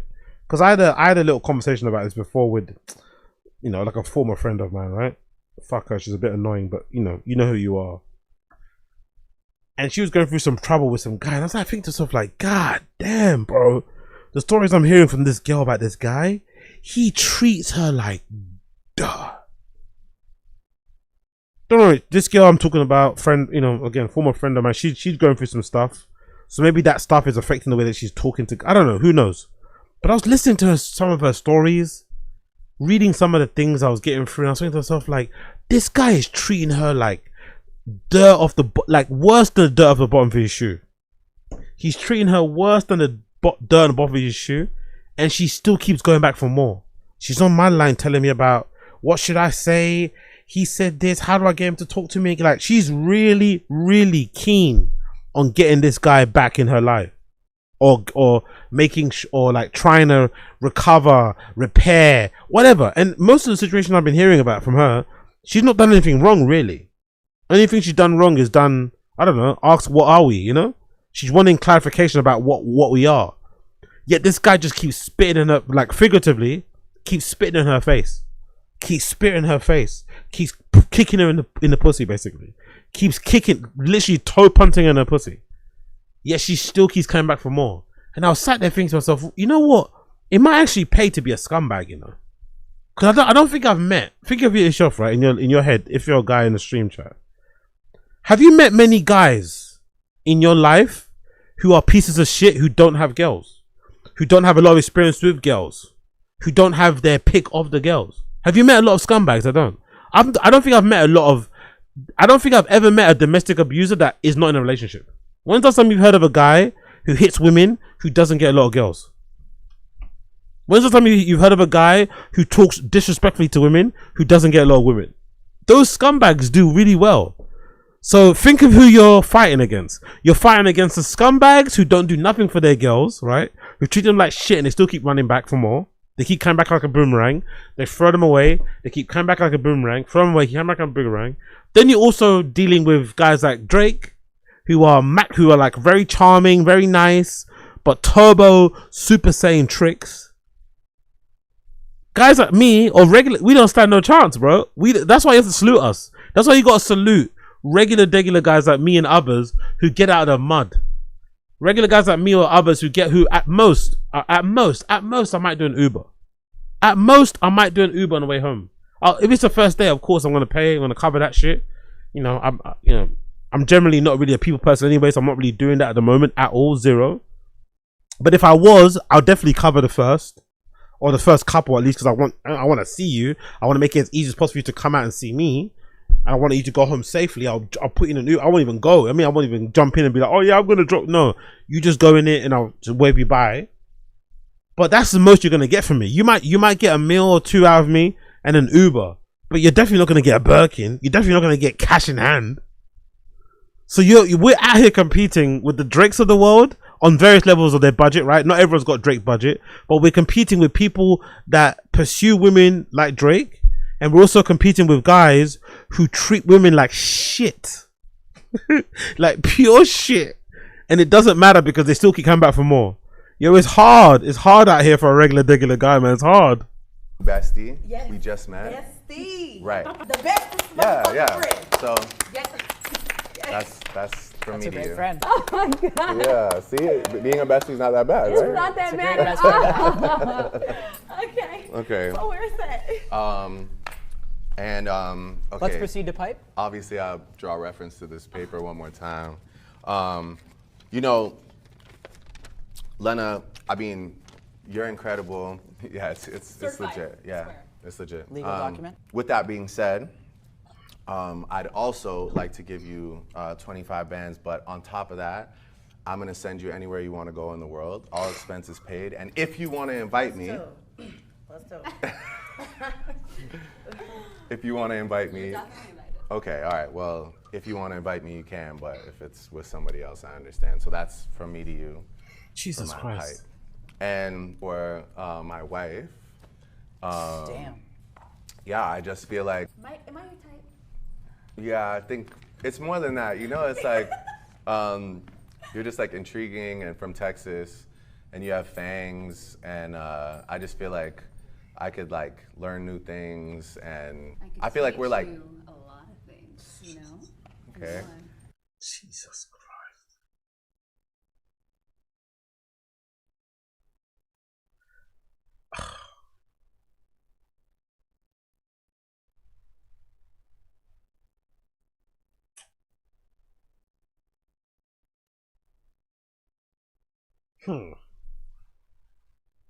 Maybe tricking ain't that bad. Maybe tricking ain't that bad. A lot of things, you know. okay. Well, we're like opposites, but I feel like opposites attract. Wait, yeah. can I hug you? Yeah. I think we're married now. Yeah, I know. So Hi, I'll break that shit up. And for my wife, the one thing I would do would be anything you want. So you just get to pick one thing, anything in the world, and I'll buy it for you. Wait, are you being serious? Yeah. You don't have to decide right now, but If I, you know? would you buy my mom a house? Oh, well, yeah, I'd love to. Wait, really? Sure. Whoa.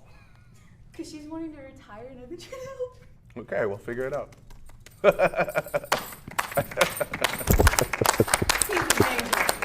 Jesus Christ. Jesus fucking what? Would you buy my mom a what? Okay, man. Okay, like whatever, man. Whatever, man. I guess whatever, innit? I guess whatever, man. Whatever, man. My cheeky Nando's ain't gonna do shit up against that. My cheeky Nando's ain't gonna do shit up against that. A fucking ticket to go watch some movie in IMAX ain't gonna do shit against that, man. Fair play. But again, like I said, respect us regular niggas out here getting it in. Respect us regular niggas out here hitting the streets, drawing gal, you know what I mean? And just trying. We're just bars alone. We're just straight bars. No clout, no nothing. You know what I mean? I don't even post on fucking Instagram. You know what I mean? I don't even post on fucking Instagram like that. I don't even have selfies of myself. I don't even have selfies online anymore. I don't really like post a picture of I'm not really like that online. I don't even have selfies. So imagine how difficult it is for me out there. I'm some anonymous troll looking kind of guy online. Oh, big up Drake, man. Big up Drake. She'll love you as a son-in-law. So. Exactly. I have to do it for my mother-in-law. Wow. So thank you. Thank you. So big up Drake, man. Big up Drake. Big up Drake. Big up Drake. Big up Drake. Big up Drake. Big up Drake. And yeah, great to see. Great to see. Great to see. Moving on. Moving on. Let's talk about Palace. Palace got some new stuff out. Palace got some new stuff. A new like. I wonder, does this kind of stuff like hurt? Does this stuff from Palace kind of hurt their regular collaboration? No, their regular collection. Sorry. The fact that Palace dropped their regular autumn-winter lookbook preview whatever range the other day, and then very soon after they're revealing a collaboration with SOUTH2 WEST8. Is this gonna like kind of like deter people from buying a regular collection? Does it kind of just add to the like? I feel like Palace are turning into like clothing slop. There's just so much stuff they put out. I feel like it's clothing slop. I feel like there's so much shit they put out in a season. It's just never ending. There's like 6 collaborations in one season, plus whatever they're dropping. Like, it feels like to me there's like 6 collaborations in each season, plus whatever they're dropping in that particular season. It's crazy the amount of clothes they put out. And most of it you don't really see on the streets. I'm not gonna lie. Maybe it's me. I feel like most of the stuff you don't really see out and about. I feel like some of the stuff you do, but where's all the stuff go? Who's wearing it? There's just so much of it. But this stuff isn't too shabby. I'm not gonna lie, this stuff isn't fucking too shabby. Launching on Friday the 14th, UK and in-store. Yeah, you can on the UK, US, yeah, same. So US on the 14th as well. UK, US, EU, New York, Los Angeles, and launching on Saturday in Australia on the 15th in Australia, Japan, Korea, China, and Hong Kong. And yeah, this is some of the stuff. Most of it is rotary camo. I think, if I'm not mistaken, isn't Southwest 2A, isn't that mostly like an outdoor kind of brand, right? If I'm not mistaken, right? Is it Southwest 8? Is that spelled right? South2 West 8? Isn't it more of it's an outdoor brand, if I'm not mistaken, right?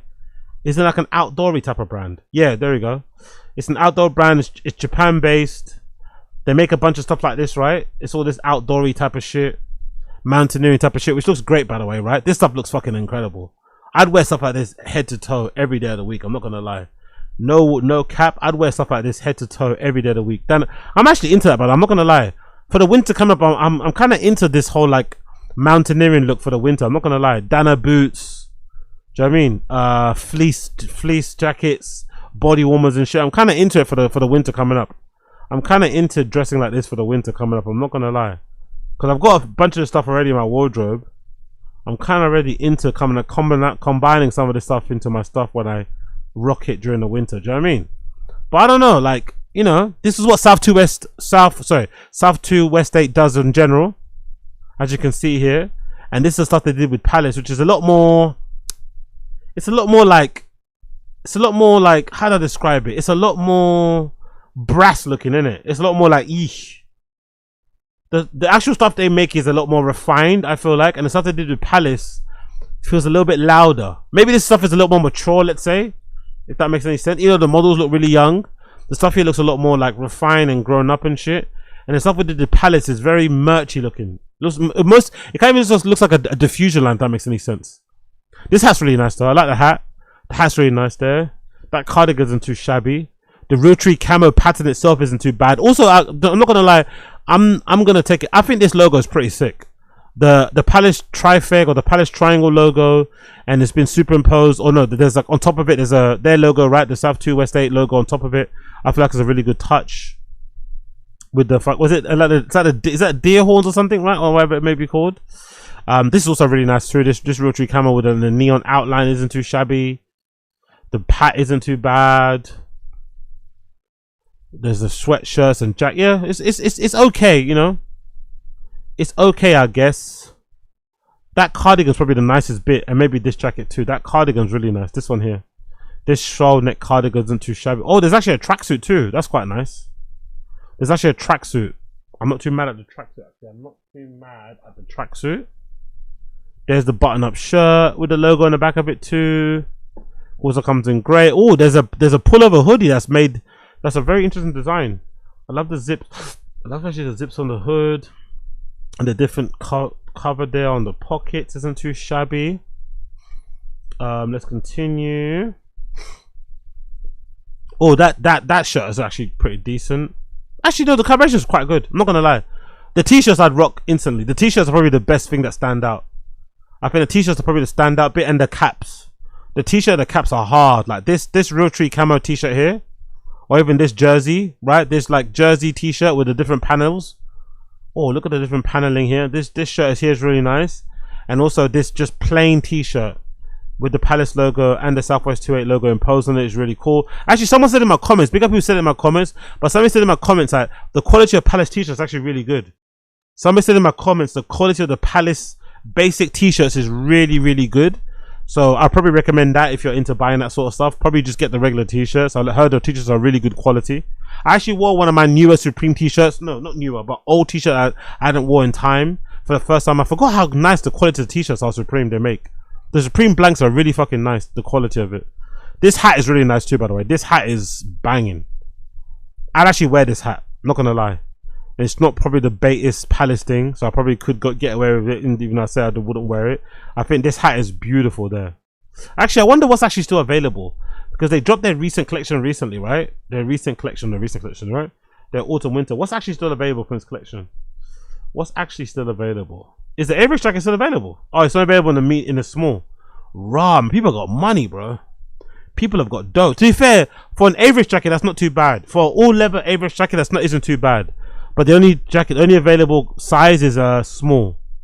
But people have got P in it. 1,200. It's all sold out. The varsity jacket, the Wolfgang varsity jacket, is only available in the small. Hold on, did they make it only in 2 sizes? Oh no, okay, cool. Oh sorry. It's available in a small and a large. It's still available, sorry. Is the Avex still available? Let's see. Or is that sold out? Oh no, the Avex is sold out. Oh no, it's still available. Okay, so everything's still available. Can I add that to cart? Yeah, you can. Okay, cool. So the Avex is still available. So everything is still available to purchase. Shit. That must say a lot about where they're at, bro. Or maybe it's just too much shit. What's the other stuff? What's that? Danke. There's a Danke shirt. That's German for thanks, right? I'm not into that. What's the other stuff that I like? Oh yeah, I like this as well, right? I said this was quite nice as well. I quite like this transport jacket. This is still available. Only in the medium and the large though. That's it. It's available in the brown. Brown's only available in the medium. What else is available? What else did I say I like? Oh, I did say I like this, right? This fleece. This fleece is still available in all sizes. Damn. This goes to prove my point. Maybe Palace do make too much shit. This shirt is really nice. How about that turkey jumper? Is that still available? That turkey jumper is still available. Raw. The turkey flag. What's it? Is it mohair? What's it made out of? Is it mohair? It's made of. Oh, it's brushed knit. Okay, that's interesting. So that's a really interesting effect. So if you want the effect of mohair, you don't need to actually use mohair because mohair is really itchy. You could just have it be brushed knit, and it still gives you the same effect. But look at that combination, though. Look at that. For 158. You've got 48% nylon, 38% acrylic, and 80% wool. Brutal, innit? I'm not sure I like that, bro. 38% acrylic. I'm not too sure I like that. How about the one in the Skull and Bones? Oh, the Skull and Bones one is sold out. The Scottish one's still available. But the Skull and Bones is probably the best one. That's sold out. That Skull and Bones one is sold out. And what's the other thing I liked as well in this collection that I thought was nice? Oh yeah, the cargo pants. No, the other thing that I liked was the... No, that jacket isn't out, in it. The one I said I liked, which was the kind of the army one. That army one's not out yet. But how about the cargo pants? Because those cargo pants were these ones as well. These ones are heavy. Oh, see, they're only available in a oh, these are the best ones. They're only available in a 32, unfortunately. These were the best ones. These ripstop cargo trousers were so fucking beautiful, but they're only available in a 32. And then what's everything I liked as well was the hats, right? I think those are hats. Let me double check here. Scroll down. That t-shirt is also kind of cool too. This one here, the transport t-shirt, I thought was really well done. And where's the hats? That one there, right? This one. That's still. Oh, that's gone. Unfortunately, that is gone. That uni one, that one's the hardest one there, I think, in my personal opinion. This one right here was the hardest one. This one, it's sold out. This one's so good. Uni Trucker Leopard Pink. In all the colors, it's all gone in it. Yeah, no wonder it's sold out. This is probably the hardest hat they've made in a long time. But yeah, big up Palace, I guess. Big up Palace, I guess. Big up Palace, I guess. But there's just too much slop out there from them, my personal opinion. I think there's just too much slop from them, in my personal opinion. Moving on. Big up Always Do What You Should and Stüssy. Big up Always Do What You Should and Stüssy. They dropped a collaboration. It's already sold out, I think, most of it, so I'm not gonna really get into it too much. But big up Stüssy, big up them. They fucking killed it. And big up Always Do What You Should. I remember Always Do What You Should because when I used to work at this store, I used to work at this online skateboarding streetwear store doing like customer service operations, RIP Parade World, and they used to stock Always Do What You Should. And that brand, if I'm not mistaken, I think they're Australian, right? I think the kids that founded that brand are from Australia, and they were just starting out, but they were killing it. Like I think they had like a big cartel, like a Shopify or something, right? Something really basic on their website, and they just couldn't handle the orders. They were just getting too many orders. They couldn't ship stuff in time. Stuff was getting refunded, but the orders still kept coming in. Like people didn't care. They just loved the stuff so much. And in my personal opinion, I always liked the design. I loved how kind of like DIY and like 90s, early 2000-ish they kind of reminded me in terms of the look. And yes, I guess since then they've been going on strong, and now they've got a fucking collaboration with fucking Stüssy, which is fucking sick. Not many lookbook pictures, by the way. I don't know why there's no lookbook pictures. I think that's a shame we don't have any lookbook pics, but they did put together a little sizzle reel. It's all available now. It's on the website still. I think some of it's still available, not all of it. It dropped on the 7th. But this is Stüssy, Always Do What You Should Do. Available worldwide, select stores and shops and chapter stores. Always Do What You Should Do.com is available too. And Stüssy.com on Friday. Blah, blah, blah. Here's a little video they put together for their collaboration.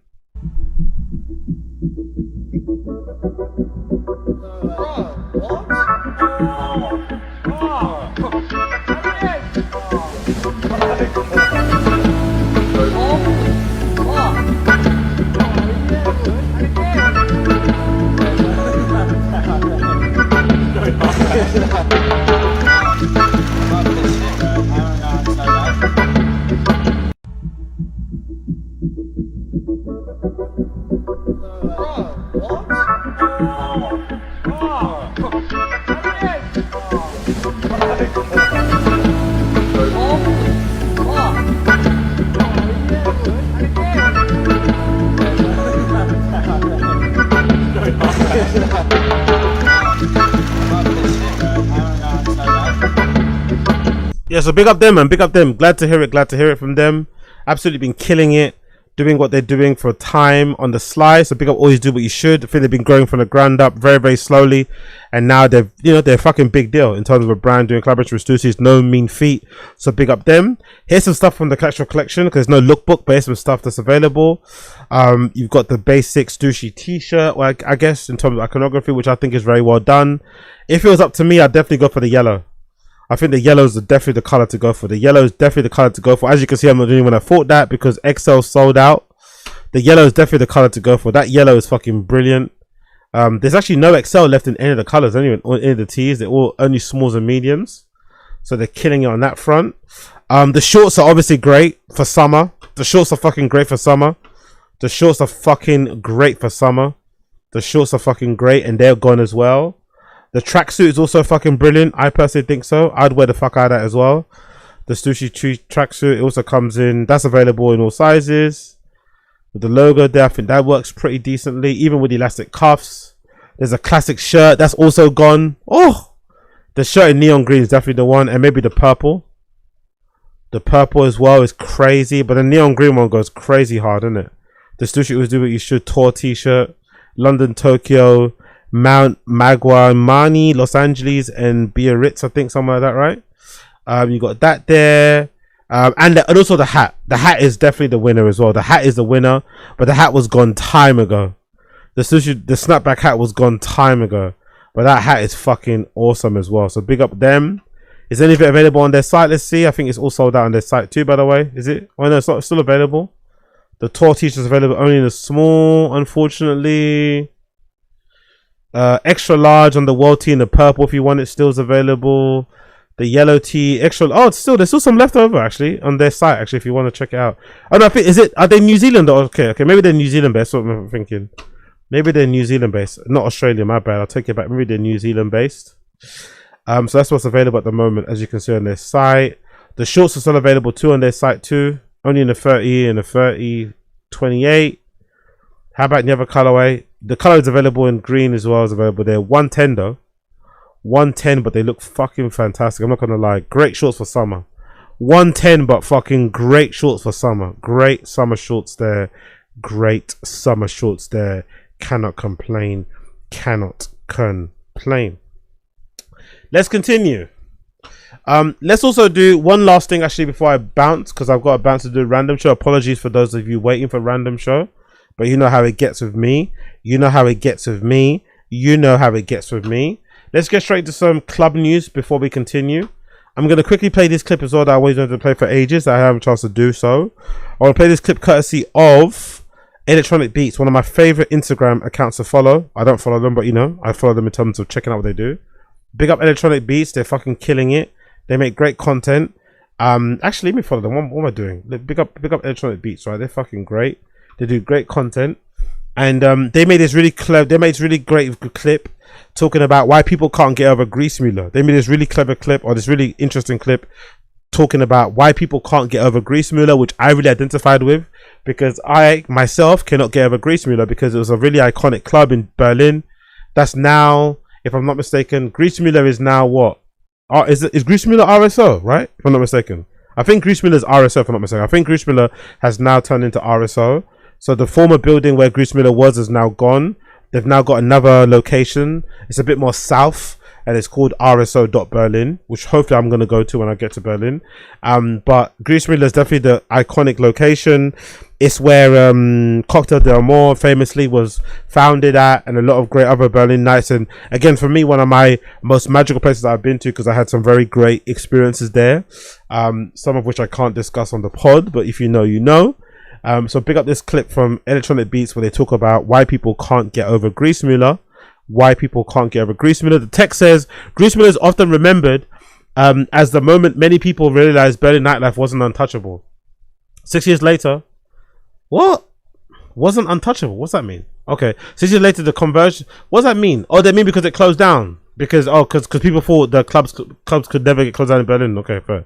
6 years later, the conversation feels more relevant than ever. Despite Berlin's club culture receiving official cultural heritage stage in 2024, Watergate has stood empty since its closure a year and a half ago, while Cassiopeia Berlin has been given just 2 weeks to leave after 20 years on the site. The disappearance of spaces has helped shape Berlin's cultural night identity, raising larger questions about how city changes. By the way, I just find it really interesting how spoiled these motherfuckers are in Berlin. We don't even have many clubs in the UK that are open past 4 a.m. in the morning. Yes, but Griessmühle is a cultural institution. Probably should have never got closed down in the first place, and it's sad that it's not around anymore. But they still got many clubs they can go to that stay open past 6 a.m. Some of them stay open for 2 days over the weekend. Yet they still complain. It's fucking wild how much these motherfuckers complain. But first things first, before I play the clip, I remember an iconic moment that I went to fucking Griessmühle. I'm not going to say the names anyway because they might get upset. But the time that we went, one time, I went to go visit a friend who was working out there. He had gotten, like, he did the dream job that we all wanted at the time, right? When I was really obsessed with Berlin. I'm not as obsessed with Berlin anymore, but when I was really obsessed with it and I wanted to live there and shit, and I was obsessed with going to clubs every fucking weekend and shit, I remember I went to go visit my friend from the UK who went out there. He was a bit of a party boy in London and decided to move out to Berlin, and he happened to get a job for a startup over there, a really prominent one. And I was like, I mean, that's like a dream for most of us, because most people that I knew that were going over there were just doing like bar work, were working in restaurants and shit. We're just doing like, you know, regular jobs, but they weren't really getting like money. And already in Berlin, you can live quite well on like a shitty salary, right? You don't need to make that much money to live well. So imagine if you've actually got a proper job where like you're a software engineer, you're working in marketing, you're working in customer service, you're working in brand. You know what I mean? Like, and you're making like 25k for 30,000 euros a month and you live in Berlin, you're going to be rich. You're going to feel so rich. And you're not, you know, your cultural life is going to be fucking amazing. So anyway, long story short, I remember we went out to Griessmühle once with my friend who lives out there, and we had the best time. But I remember the time that we went there, we were so high, right? That some people in the group, I'm not gonna name who they are, they decided to pick up just before we went in, right? They decided to pick up just before we went in. And obviously, you know, Berlin dealers, you know, they're everywhere. You can never not find them. So we found someone to pick up from late at night. They picked up a whole bunch. And for whatever reason, when they went there, I think we were talking about it and how like egalitarian and how lovey-dovey it was and how open and free it was, right? The bouncers there aren't as rough as Berghain was. This is the place to be. I don't know, just, you know, whatever. I've been there already before, but it was good to go with friends again. And as we rocked up there, because I'm from London, I don't take no chances with my stuff, right? With my adult vitamins, I take no chances. I'm from London. I know how it is here. My stuff was, you know what I mean? My stuff was in my rectum. No word of a lie. My stuff might as well have been in my fucking rectum, right? It was fucking concealed. It was hidden, out of view. I didn't take no chances. My other friends did, and they put their stuff just in their wallet, regular, right? Or I think someone put it in there, or just had it in their pocket. So when we got searched, I went in first. I went through okay. The other guys went through, and the bouncer obviously found the stuff that they bought, and he didn't even say any words. First time ever happened to him in my life. He searched him, put him to the side. He found the stuff. He opened it. He took the baggie, looked it like that, opened it, and poured it all out in the bin. Now he just bought it fresh. He didn't even take a sample. He bought it fresh from the dealer on the road, and he literally opened it and just poured it all out of the bin. And said to him, "Now you decide. Do you want to leave or do you want to go inside?" And he still gave you that. So I guess that was the egalitarian part of it. He said, "Do you want to leave or do you want to go inside?" I think it was some blondie looking guy. I don't know who it was. And everyone just stand, looked at each other and said, "I guess we'll go inside." It was such a fucking vibe killer. But once you went in, it kind of transformed the experience again. You know what I mean? You were super high and having fun, having a good time. But it was really funny because they were talking about it like it was a place where you could just do whatever you want. It's like, no, you still got to be fucking, you still got to be, you know what I mean? You still got to move correctly.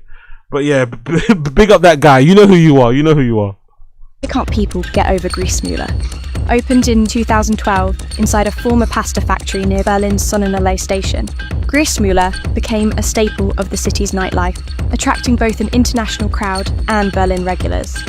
Parties like Cocktail d'Amour, Mother's Finest, Wax Treatment and Synoid filled Silo, Halle and Wintergarten, while the club's large garden area along the canal became one of its defining features. After being sitting on the canal at Griessmühle, trying to pretend to smoke a cigarette like me, right? Because I only smoke when I'm high. Sitting in Griessmühle, sitting on the canal, because this canal is literally at the back of the club. There's a canal that runs at the back of it, and there's like this wooden decking. And again, it's Berlin, right? So there's no railing, right? In London, you have to have this would not be to code. This club would have been closed a long time ago in London. There's nothing on that club dance floor. There's nothing in that club space or the area that's cut to code. There's no railing. There's no rope. There's nothing. It's just like a little ledge. So if you're too high, you could fall into that canal easily. There's nothing to block anything. But there's trees as well along it. So you can sit in the trees. So some people sit in trees. Or you can just sit along the wooden planks. Oh, it was so good, bro. You were sitting there with your club mate, pretending to smoke or trying to smoke cigarettes. I remember I would always come back from Berlin trips. I don't know if you remember back in the day when I used to stream sometimes, I'd always come back coughing. I don't know if I remember back then if I was making content. I think I was. I'd always come back coughing, like with a fucking dumb cough, because I'd be pretending to try and smoke cigarettes. I don't ever smoke cigarettes ever. Then I get there, I'm suddenly trying to fucking smoke like a fucking loser. But yeah, what a good time, man. Oh my god, that deck in there. Oh, the amount of time I spent, like I remember spending like 6 hours sat there. 6 hours just sat there. Tripping balls, chatting shit, making friends. Like, oh, the best time. Bought by an investor in 2016, the club was forced to close in February 2020, despite more than 50,000 people signing the #SaveOurSpaces petition, and several hundred people joining a... Yeah, big up who that boy. Club Divisionaire is also a great one too on the canal. Club Divisionaire, I think, in terms of like, I always say there's a lot of underrated clubs in Berlin. I think one of them is Club Divisionaire. I know it's a lot. It's probably full of a lot more normies and NPCs. It's not as like counterculture and underground. But I like it because it's just a bit different. You get different kind of live acts, more jazzy, housey, minimal type of a stuff, and I personally like it. I don't mind it. I've had a lot of good times there. I've had a great conversations there personally. I feel like I've always had really great chats there with randoms, and I also like it because I feel like Club Division there, similar to how Griessmühle was, there's a better age range. I feel like a lot of clubs now, even in London and Berlin, the age ranges are always the same. It's always like 35 and under. But I feel like the thing that made Griessmühle and fucking Club Division there special was the fact that you could go in there and there'll be like anyone between ages like 21 to 49. Demonstration in Neukölln. To this day, people still or even 60s romanticize Griessmühle across Reddit threads and memes, while old DJ sets from the club are still being listened to on SoundCloud. Griessmühle became symbolic of a version of Berlin that many people feel is slowly disappearing. A city with affordable nightlife, cheaper rents, and a club culture that still felt open and hedonistic. I don't mind it though, because I feel like it's just changed, isn't it? I don't mind the change. I still long for those era, but I don't mind nowadays. I'm not someone that kind of obsesses with the fact that, oh, it was like that in the past and I wish it was like that in the future. Things change, things evolve, things become different. I feel like the version of nightlife we have now is maybe a lot more, I guess a lot more rigid in a way, right? A lot more rigid. It's a lot more maybe formulaic, but it also has its benefits as well. I don't think there's anything wrong with it whatsoever, but I think just longing for the days where you could, because I remember around this time, the friends that I used to visit, if I'm not mistaken, the friend I used to visit had a 1-bedroom flat in Neukölln for like €600 or something, which I don't think is like possible anymore. I'm pretty sure the friend I visited in Berlin had a flat, an apartment in Neukölln, right? That's like the trendy, hipstery area. That's also a bit rough and ghetto. That's kind of full of Turkish. I mean, the whole Berlin's full of Turkish people, but that's the one that's like really, really full of them. And I'm pretty sure he paid €600 a month.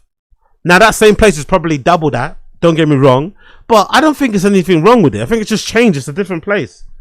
And there's probably another place out there that's the new Berlin anyway. I think it's a good thing that things change, because then that makes you, or it forces you to explore the new place. Maybe the new place is Portugal.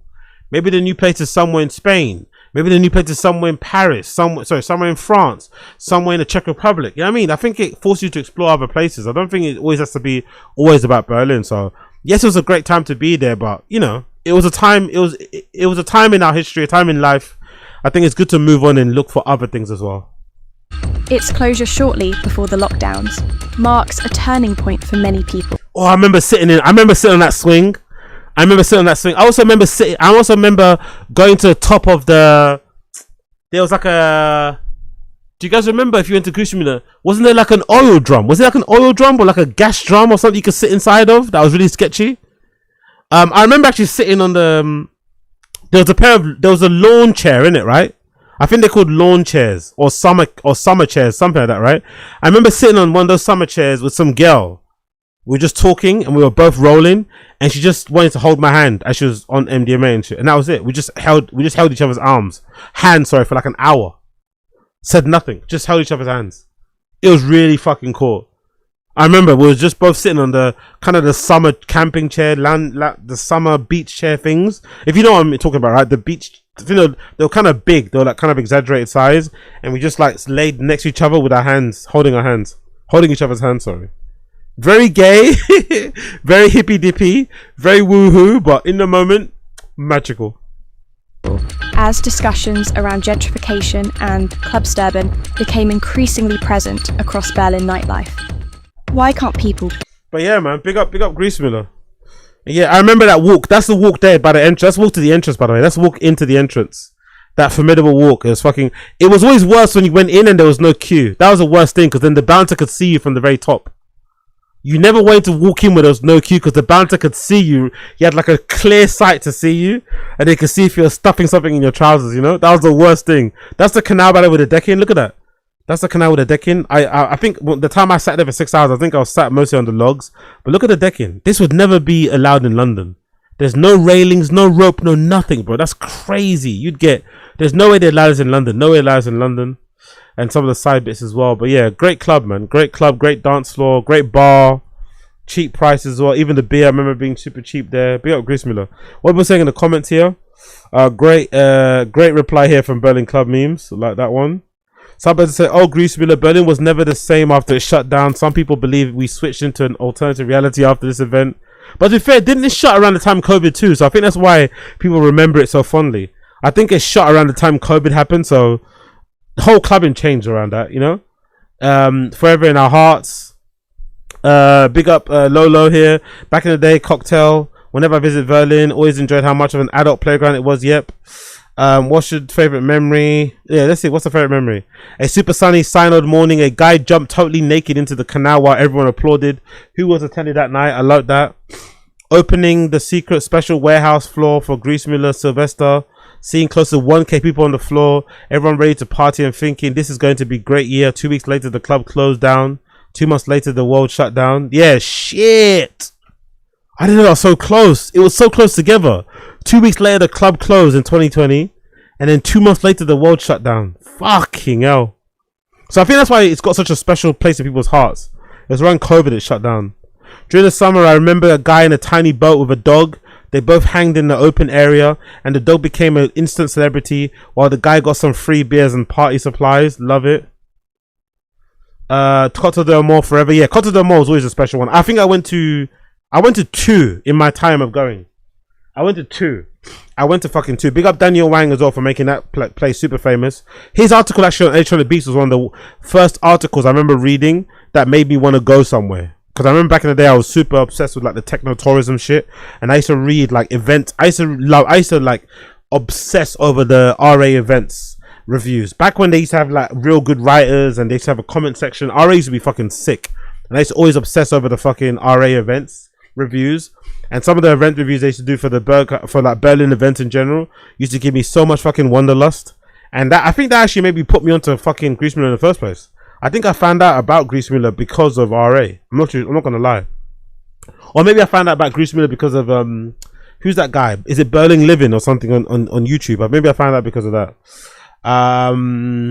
When the pirate party cruised down the canal on a tiny boat. The first time we went there, first time I saw the Ellen Alien. Let's see some more replies here. Barely making it down the stairs each time. I agree with that one. Grandma rolling into Griessmühle wearing a leather on Friday morning. 2016 15-hour club, mostly still empty. Seeing this beautiful guy dancing alone in the winter garden, sun streaming in through the colorful windows onto him. 10 years later, we're married with a baby. Oh, that's fucking beautiful. Love that. I think this is the era where most people made actual real relationships and friendships and whatever. I feel like nowadays it's not really the thing. I feel like now there's a lot of like scene friends, but I feel like back in those days, you could actually meet your wife, you could actually meet your husband, you could actually meet like a long-term business partner, collaborator, a proper flatmate, do you know what I mean, a bestie. You can actually meet one on a dance floor. Now I don't think so. Now I think most of it is all like clout and like, it's all like party friends, you know. It's not really like nowadays if you meet a friend on a dance floor, you're probably unlikely to meet them for hot pot, you know. You're not gonna meet them for hot pot. You're just gonna meet them to do lines, to do bumps, and to take pills. You're not really gonna have any other friendship out of that. But I feel like in that era, those type of friends you would meet, you actually might meet a friend that you might be on it with, and you might actually both end up getting sober and living completely different lives, but you eventually met in the dance floor. You know what I mean? But nowadays it's not really the case, which is unfortunate. Another person says here, we were riding on the canal with an inflatable boat which had a hole in it, so we had to end our trip by docking on the Griessmühle, unfortunately, quote unquote. We ended up partying all afternoon, evening there, and then we went through the entrance and the security caught carrying our deflated boat and made us pay the entrance. Fair enough, lols. They insisted on give us a stamp on our way out. Such a wonderful memory. So many crazy memories. First live set there, also playing between I Hate Models and Hector Oaks at the unforgettable very last closing 5 Days Madness. Rah, bro, imagine that. Look at that kind of booking, by the way. Look at that booking. Nowadays you probably wouldn't ever see that booking in most Berlin clubs, where they had I Hate Models and Hector Oaks playing back to back or playing on the same lineup. Again, I like how unconventional their lineups are, because you wouldn't ever expect that for a Berlin club. That's great. Unforgettable last closing 5 Days Madness was for the books. I'm so happy and proud to have been part of that. Still being able to attend the cocktail was when I was in a wheelchair and being called Hot Wheels, singing the opera in the garden. Loved that. What was so astounding was the fact that the Griessmühle closing, and so the opening time was the same during the year of the pandemic. Witnessing the opening events was RSO was so interesting. So yeah, RSO probably isn't the same, but you know, they're doing their best. Andrew, glad I got to play there. Sunday by the canal, basketball hoop, the lighthouse. Oh, the basketball hoop, yeah, the tunnel, the sweat as you walked into the main room. I like mostly the fucking windows as the fucking the sun rised, the different color plain windows on the main floor as you come in. That was always my greatest memory. The elevated seating on the side of the garden, the new dark room, aka the hole in the wall, the Cocktail Japan takeover every September, the pitch black staircases, the bouncers listen to 90s hip hop in the wooden entrance, the Monday morning basket cases, yeah, true. The time Weatherall played in the Cosmic Hole, the bonfire, the shed, the 14-hour closing set from Mascaracus or something like that was called, the Bear Garden. So many great memories. Big up Griessmühle, RIP Griessmühle.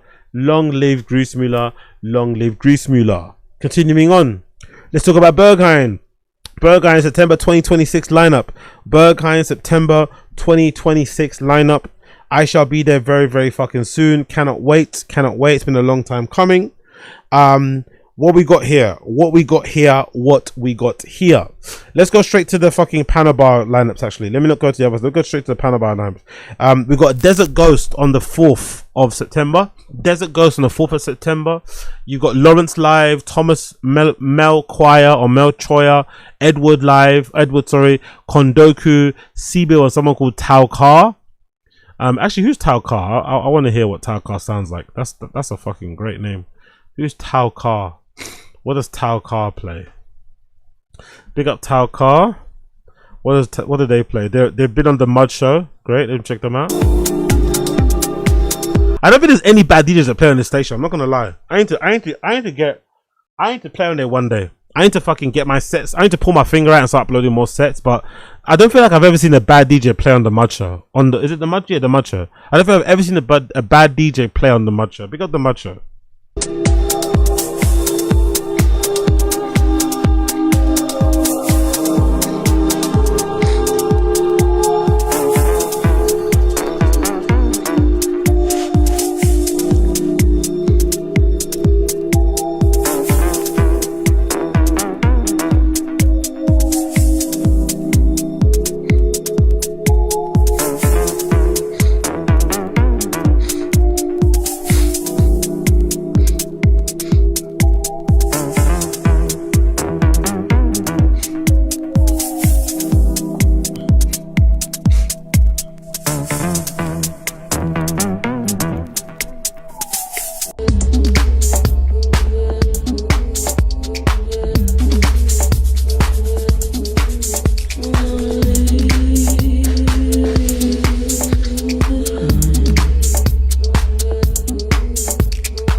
Yeah, she's good. Check her out. It's Friday the 9th of September on the 4th. Next, you got the first club night of the month of September. The first one's on the 5th, on the Saturday of the 9th, 5th of September. On this one, you've got somebody called Hurdle Lens playing live. You got D-Tron, Josh Cafe, Marina, Rekazalan, Sana Moon, Steffi, Stoichkej, Veal. Is Stoichkej the one with the mask? Is that what I'm thinking about? Is that the one with the mask? Really? The one that plays with a mask? Is that him? Oh no, somebody else. Okay, cool. Maybe it's a different spelling. What's the one that plays with a mask? Zeal, Zenka Brothers, Panorama. You got DJ Miss Parker. Who's DJ Miss Parker? DJ Miss Parker. Okay, big up DJ Miss Parker. Let's check this out. What does DJ Miss Parker play? What do they play? The Pussycat Doll. That's a great name, by the way. Oh yeah, I saw this clip before. They're really good. I saw this person play before. I saw this clip. I'm pretty sure I saw this clip. This person, right? Yeah, they did a mix for sound metaphors. Pick up the Pussycat Doll. So this person's called DJ Miss Parker, aka the Pussycat Doll. Let's play that.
My bad. Do you think it'd be mad if I go on like the Saturday? My big up on the if you be mad if I go on a Saturday and just fly out on a Saturday morning, go there, hang out, eat some food, chill out, go to Berghain, go and see DJ Pussycat Doll or DJ Pussycat Doll, aka DJ Miss Parker, and then just fly out on a Monday on some mad one, just to go see this particular weekend.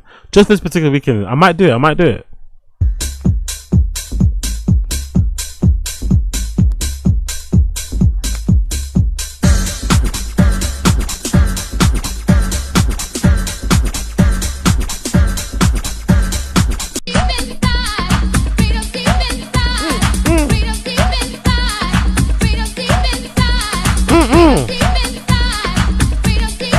All vinyl too, by the way. All vinyl too. 10 times harder on vinyl. 10 times harder. More respect on vinyl.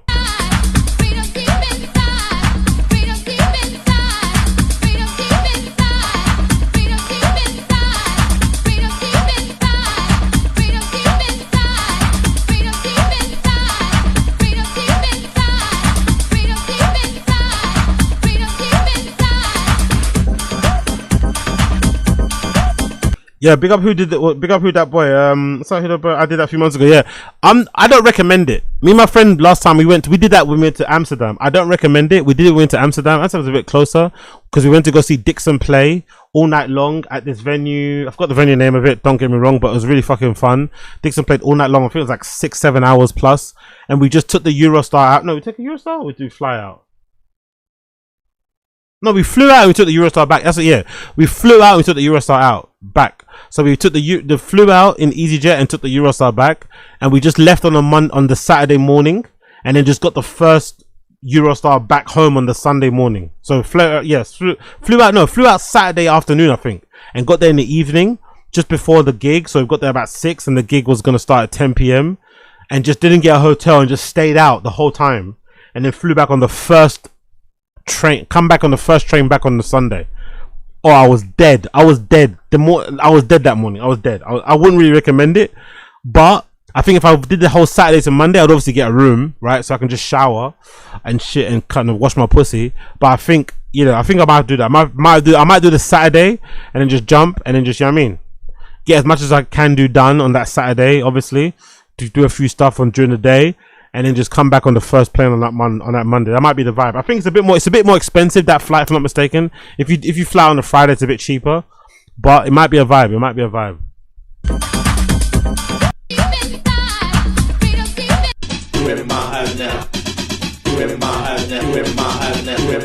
Yeah, the pink silk sheet as well to clean the vinyl. I love it. I'm about to check out the DJ Miss Parker. Big up DJ Miss Parker.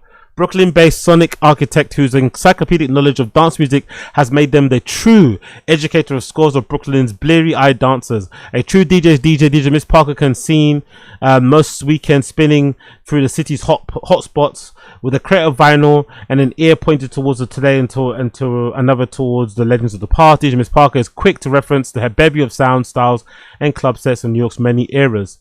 They are known for their creating rave-ready, thought-provoking mixes that, without doubt, leave you sweating.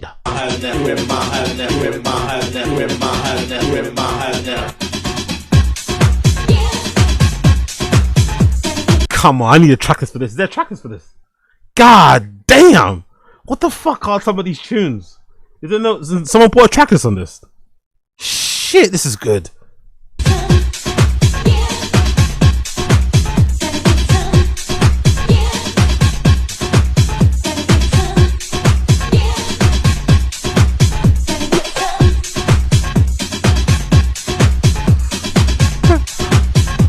This is the kind of stuff where you go to Panorama and you find it hard to leave the dance floor. This is why sometimes in that place, although people think, you know, it's hedonistic and people get on it a lot, because the music is so good, you sometimes find it difficult to go to the bathroom and fucking take some adult vitamins. It's kind of difficult to go take a little bumpski when this is playing on the dance floor. You don't want to leave. And obviously it's not very acceptable or accepted to do on a dance floor over there because culturally they're more about the bathroom and sanctity of the club. But you sometimes find it hard to leave the dance floor because the tunes are so good. You're like, oh, I can't leave the dance floor. I cannot leave because if I leave, I might miss something. You know what I mean?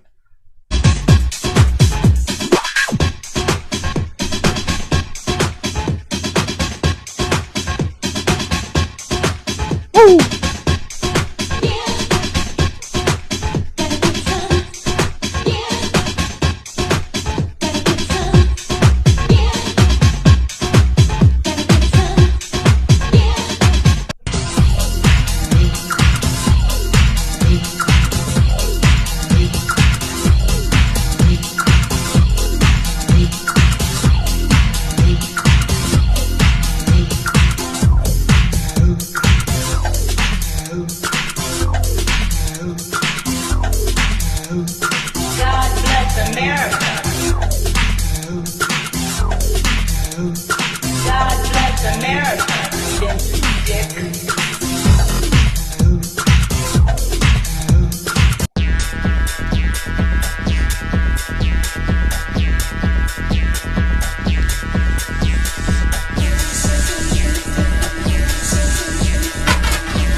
Come on, bro. Come on.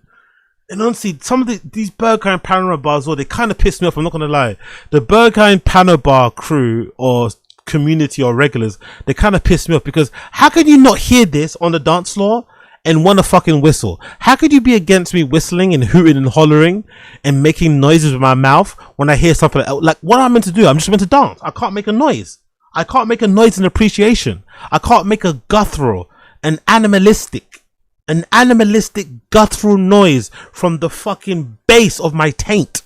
I can't make that noise that goes all the way up into my esophagus and comes out my mouth because I hear something like this. Are you having a laugh? Are you having a laugh? I can't make a noise when I hear something like this.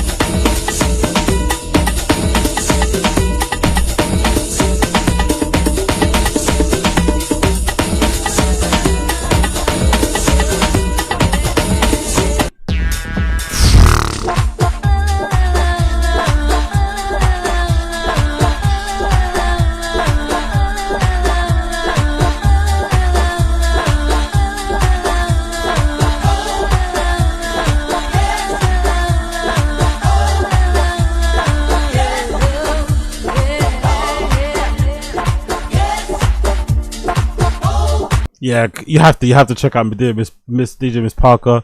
Panabar, Guerrero Quarteng, Gwen, someone or Guinan, someone called Majodilin or Majdolan, Massimo Paligrara, Mopi. That's a football player, right? If I'm not mistaken. Is that her? Is that Mopi or is that someone else? No, that's somebody else.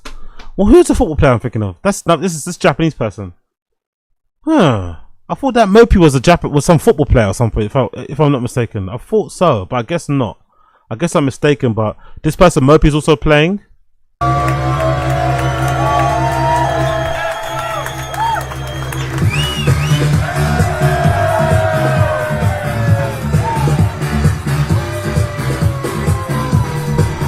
Fucking no, look how high those fucking CDJs are. They're so high up, innit? Like, god damn, why they put them so high?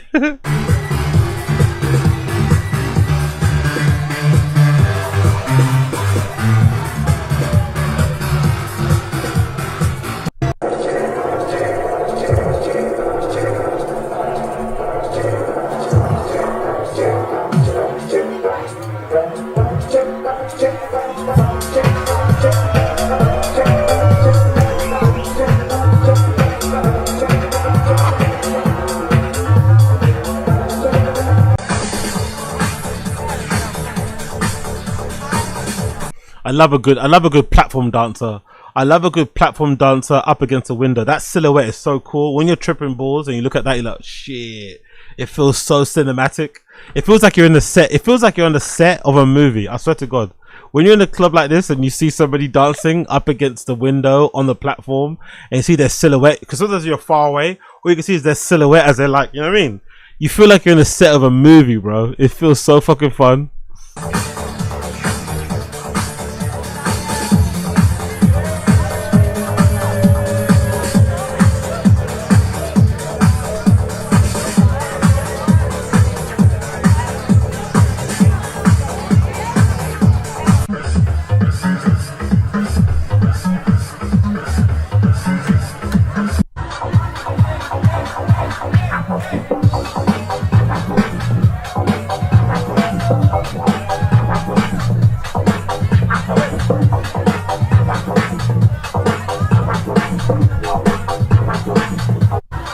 Yeah, big up Mopi, big up Mopi. You're gonna smash it as well. That's a good line. Yeah, that's one of my favorites already. Sedif Adesi as well. As you can tell, that night was one of my favorites already. And then the following weekend, you got a Laundrette night. Oh, Laundrette the following weekend as well. It's crazy, isn't it? On the Friday, that's a great fucking panel bar lineup. CC Disco, David Elimich, Partok, Paul Walsh, Roy Perez, one of my favorites, Sally C, Samira. That's gonna be a banger as well that following weekend. Great couple of great fucking housey panel bar lineups on this September one. And then on the Friday the 18th, you got a Panorama bar night happening with somebody called NOIA, Curses, Dash, Fran Scala, Julia Gutera, Intergalactic Gary. Great name, by the way. Intergalactic Gary is a fucking fantastic name. No word of a lie. No caps in my rap. Intergalactic Barry is a great DJ name. Oh, Intergalactic Gary, so not Barry. Oh, okay. He plays alongside this guy as well, Vladimir Ivakovic as well, who's famous for that kind of sound. So that's kind of great. Big up Intergalactic Gary. It's a great fucking DJ name. What else does he play?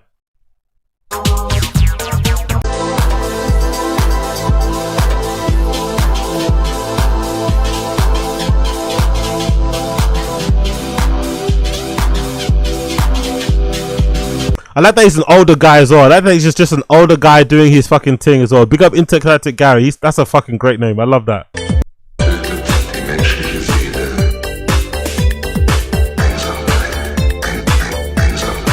I like the focusing when he's mixing as well. I'm not gonna lie. I like the boomer focus on his mixing. He's kind of mixing how, like, you know, boomers when they use their phone with one finger, but he still plays sick stuff. You know, he's kind of mixing like that. He's kind of mixing like he's mixing with one finger, but I love it.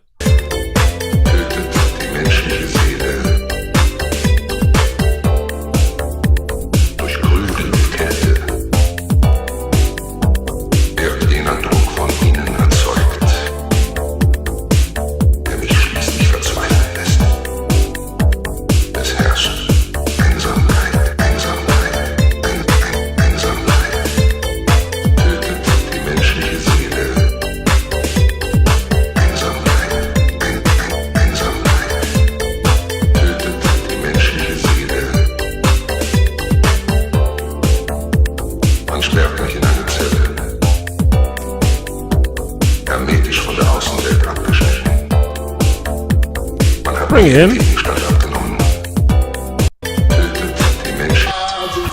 Okay, cool. Big up Intergalactic Gary. That would be kind of cool to check him out and see what he does, alright?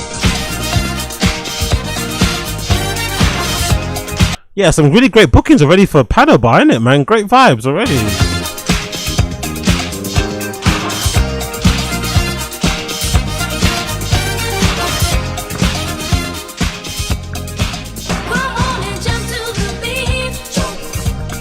Yeah, big up Intergalactic Gary. So I like the sound of that already. And somebody called Lennart.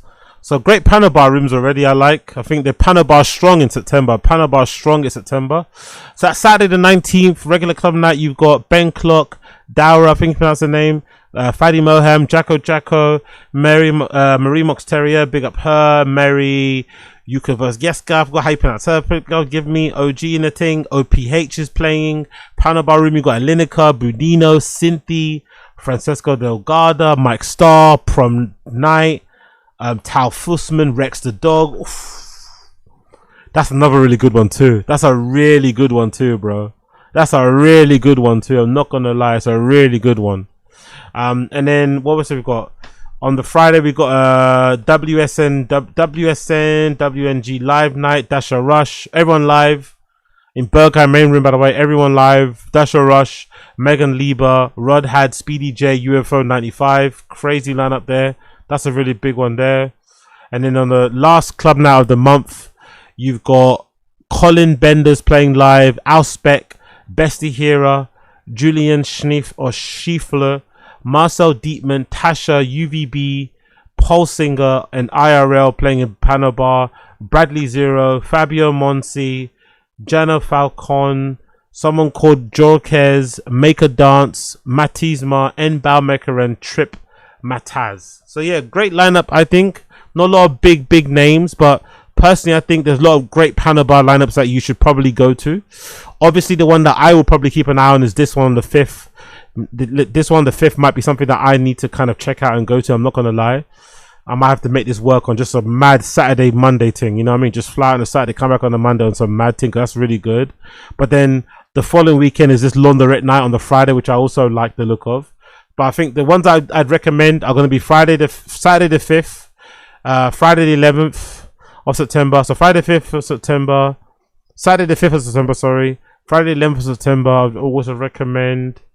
Then I'd also recommend this one here, the 18th. I think that's as good. I like Curses, I like Dash, I like Francis Scala, and obviously Intacted Gary sounds fucking great. Then I'd also recommend the 19th as well. That's also a banging. So there's some pretty good ones there. Also pretty good ones already to see. Pretty good ones, more panel bar heavy, but I recommend you check them out if you're not that way inclined.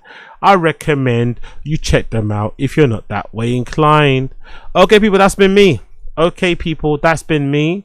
It's been a pleasure to have your company. I'm going to jump over to Random Show. I'm going to quickly go downstairs and get a drink and start the Random Show probably at 2. I'll probably start the Random Show at 2 to be exact. But I will be jumping over to the Random Show. So big up everybody who's been tuning in. I appreciate every single one of you. It's been a pleasure to have your company. If it's your first time tuning into the show, you know what to do. Smash the like, hit subscribe. My song of the day, for those of you that care, will be courtesy of this artist called Role Model. Big up Role Model, big up Role Model. He's got a new album out already now. That's already called Chuck Timely and the Hourglass. He's got a new album out already called Chuck Timely and the Hourglass. I'm going to play to you one of my favorite songs from the album. It's called Good Thing, track number 6, courtesy of Role Model. Big up Role Model. If you're listening via Twitch, if you're not listening via Kick, and if you're watching via Twitch, you will hear, or Twitter, sorry, you'll hear it. If you're listening via the audio side of the podcast, you'll also hear it, but on YouTube, unfortunately, you won't because I won't get copyright striked. But I'm going to be playing Role Model track 6, which is Good Thing, from his new album called Chuck Timely and the Hourglass is my song of the day.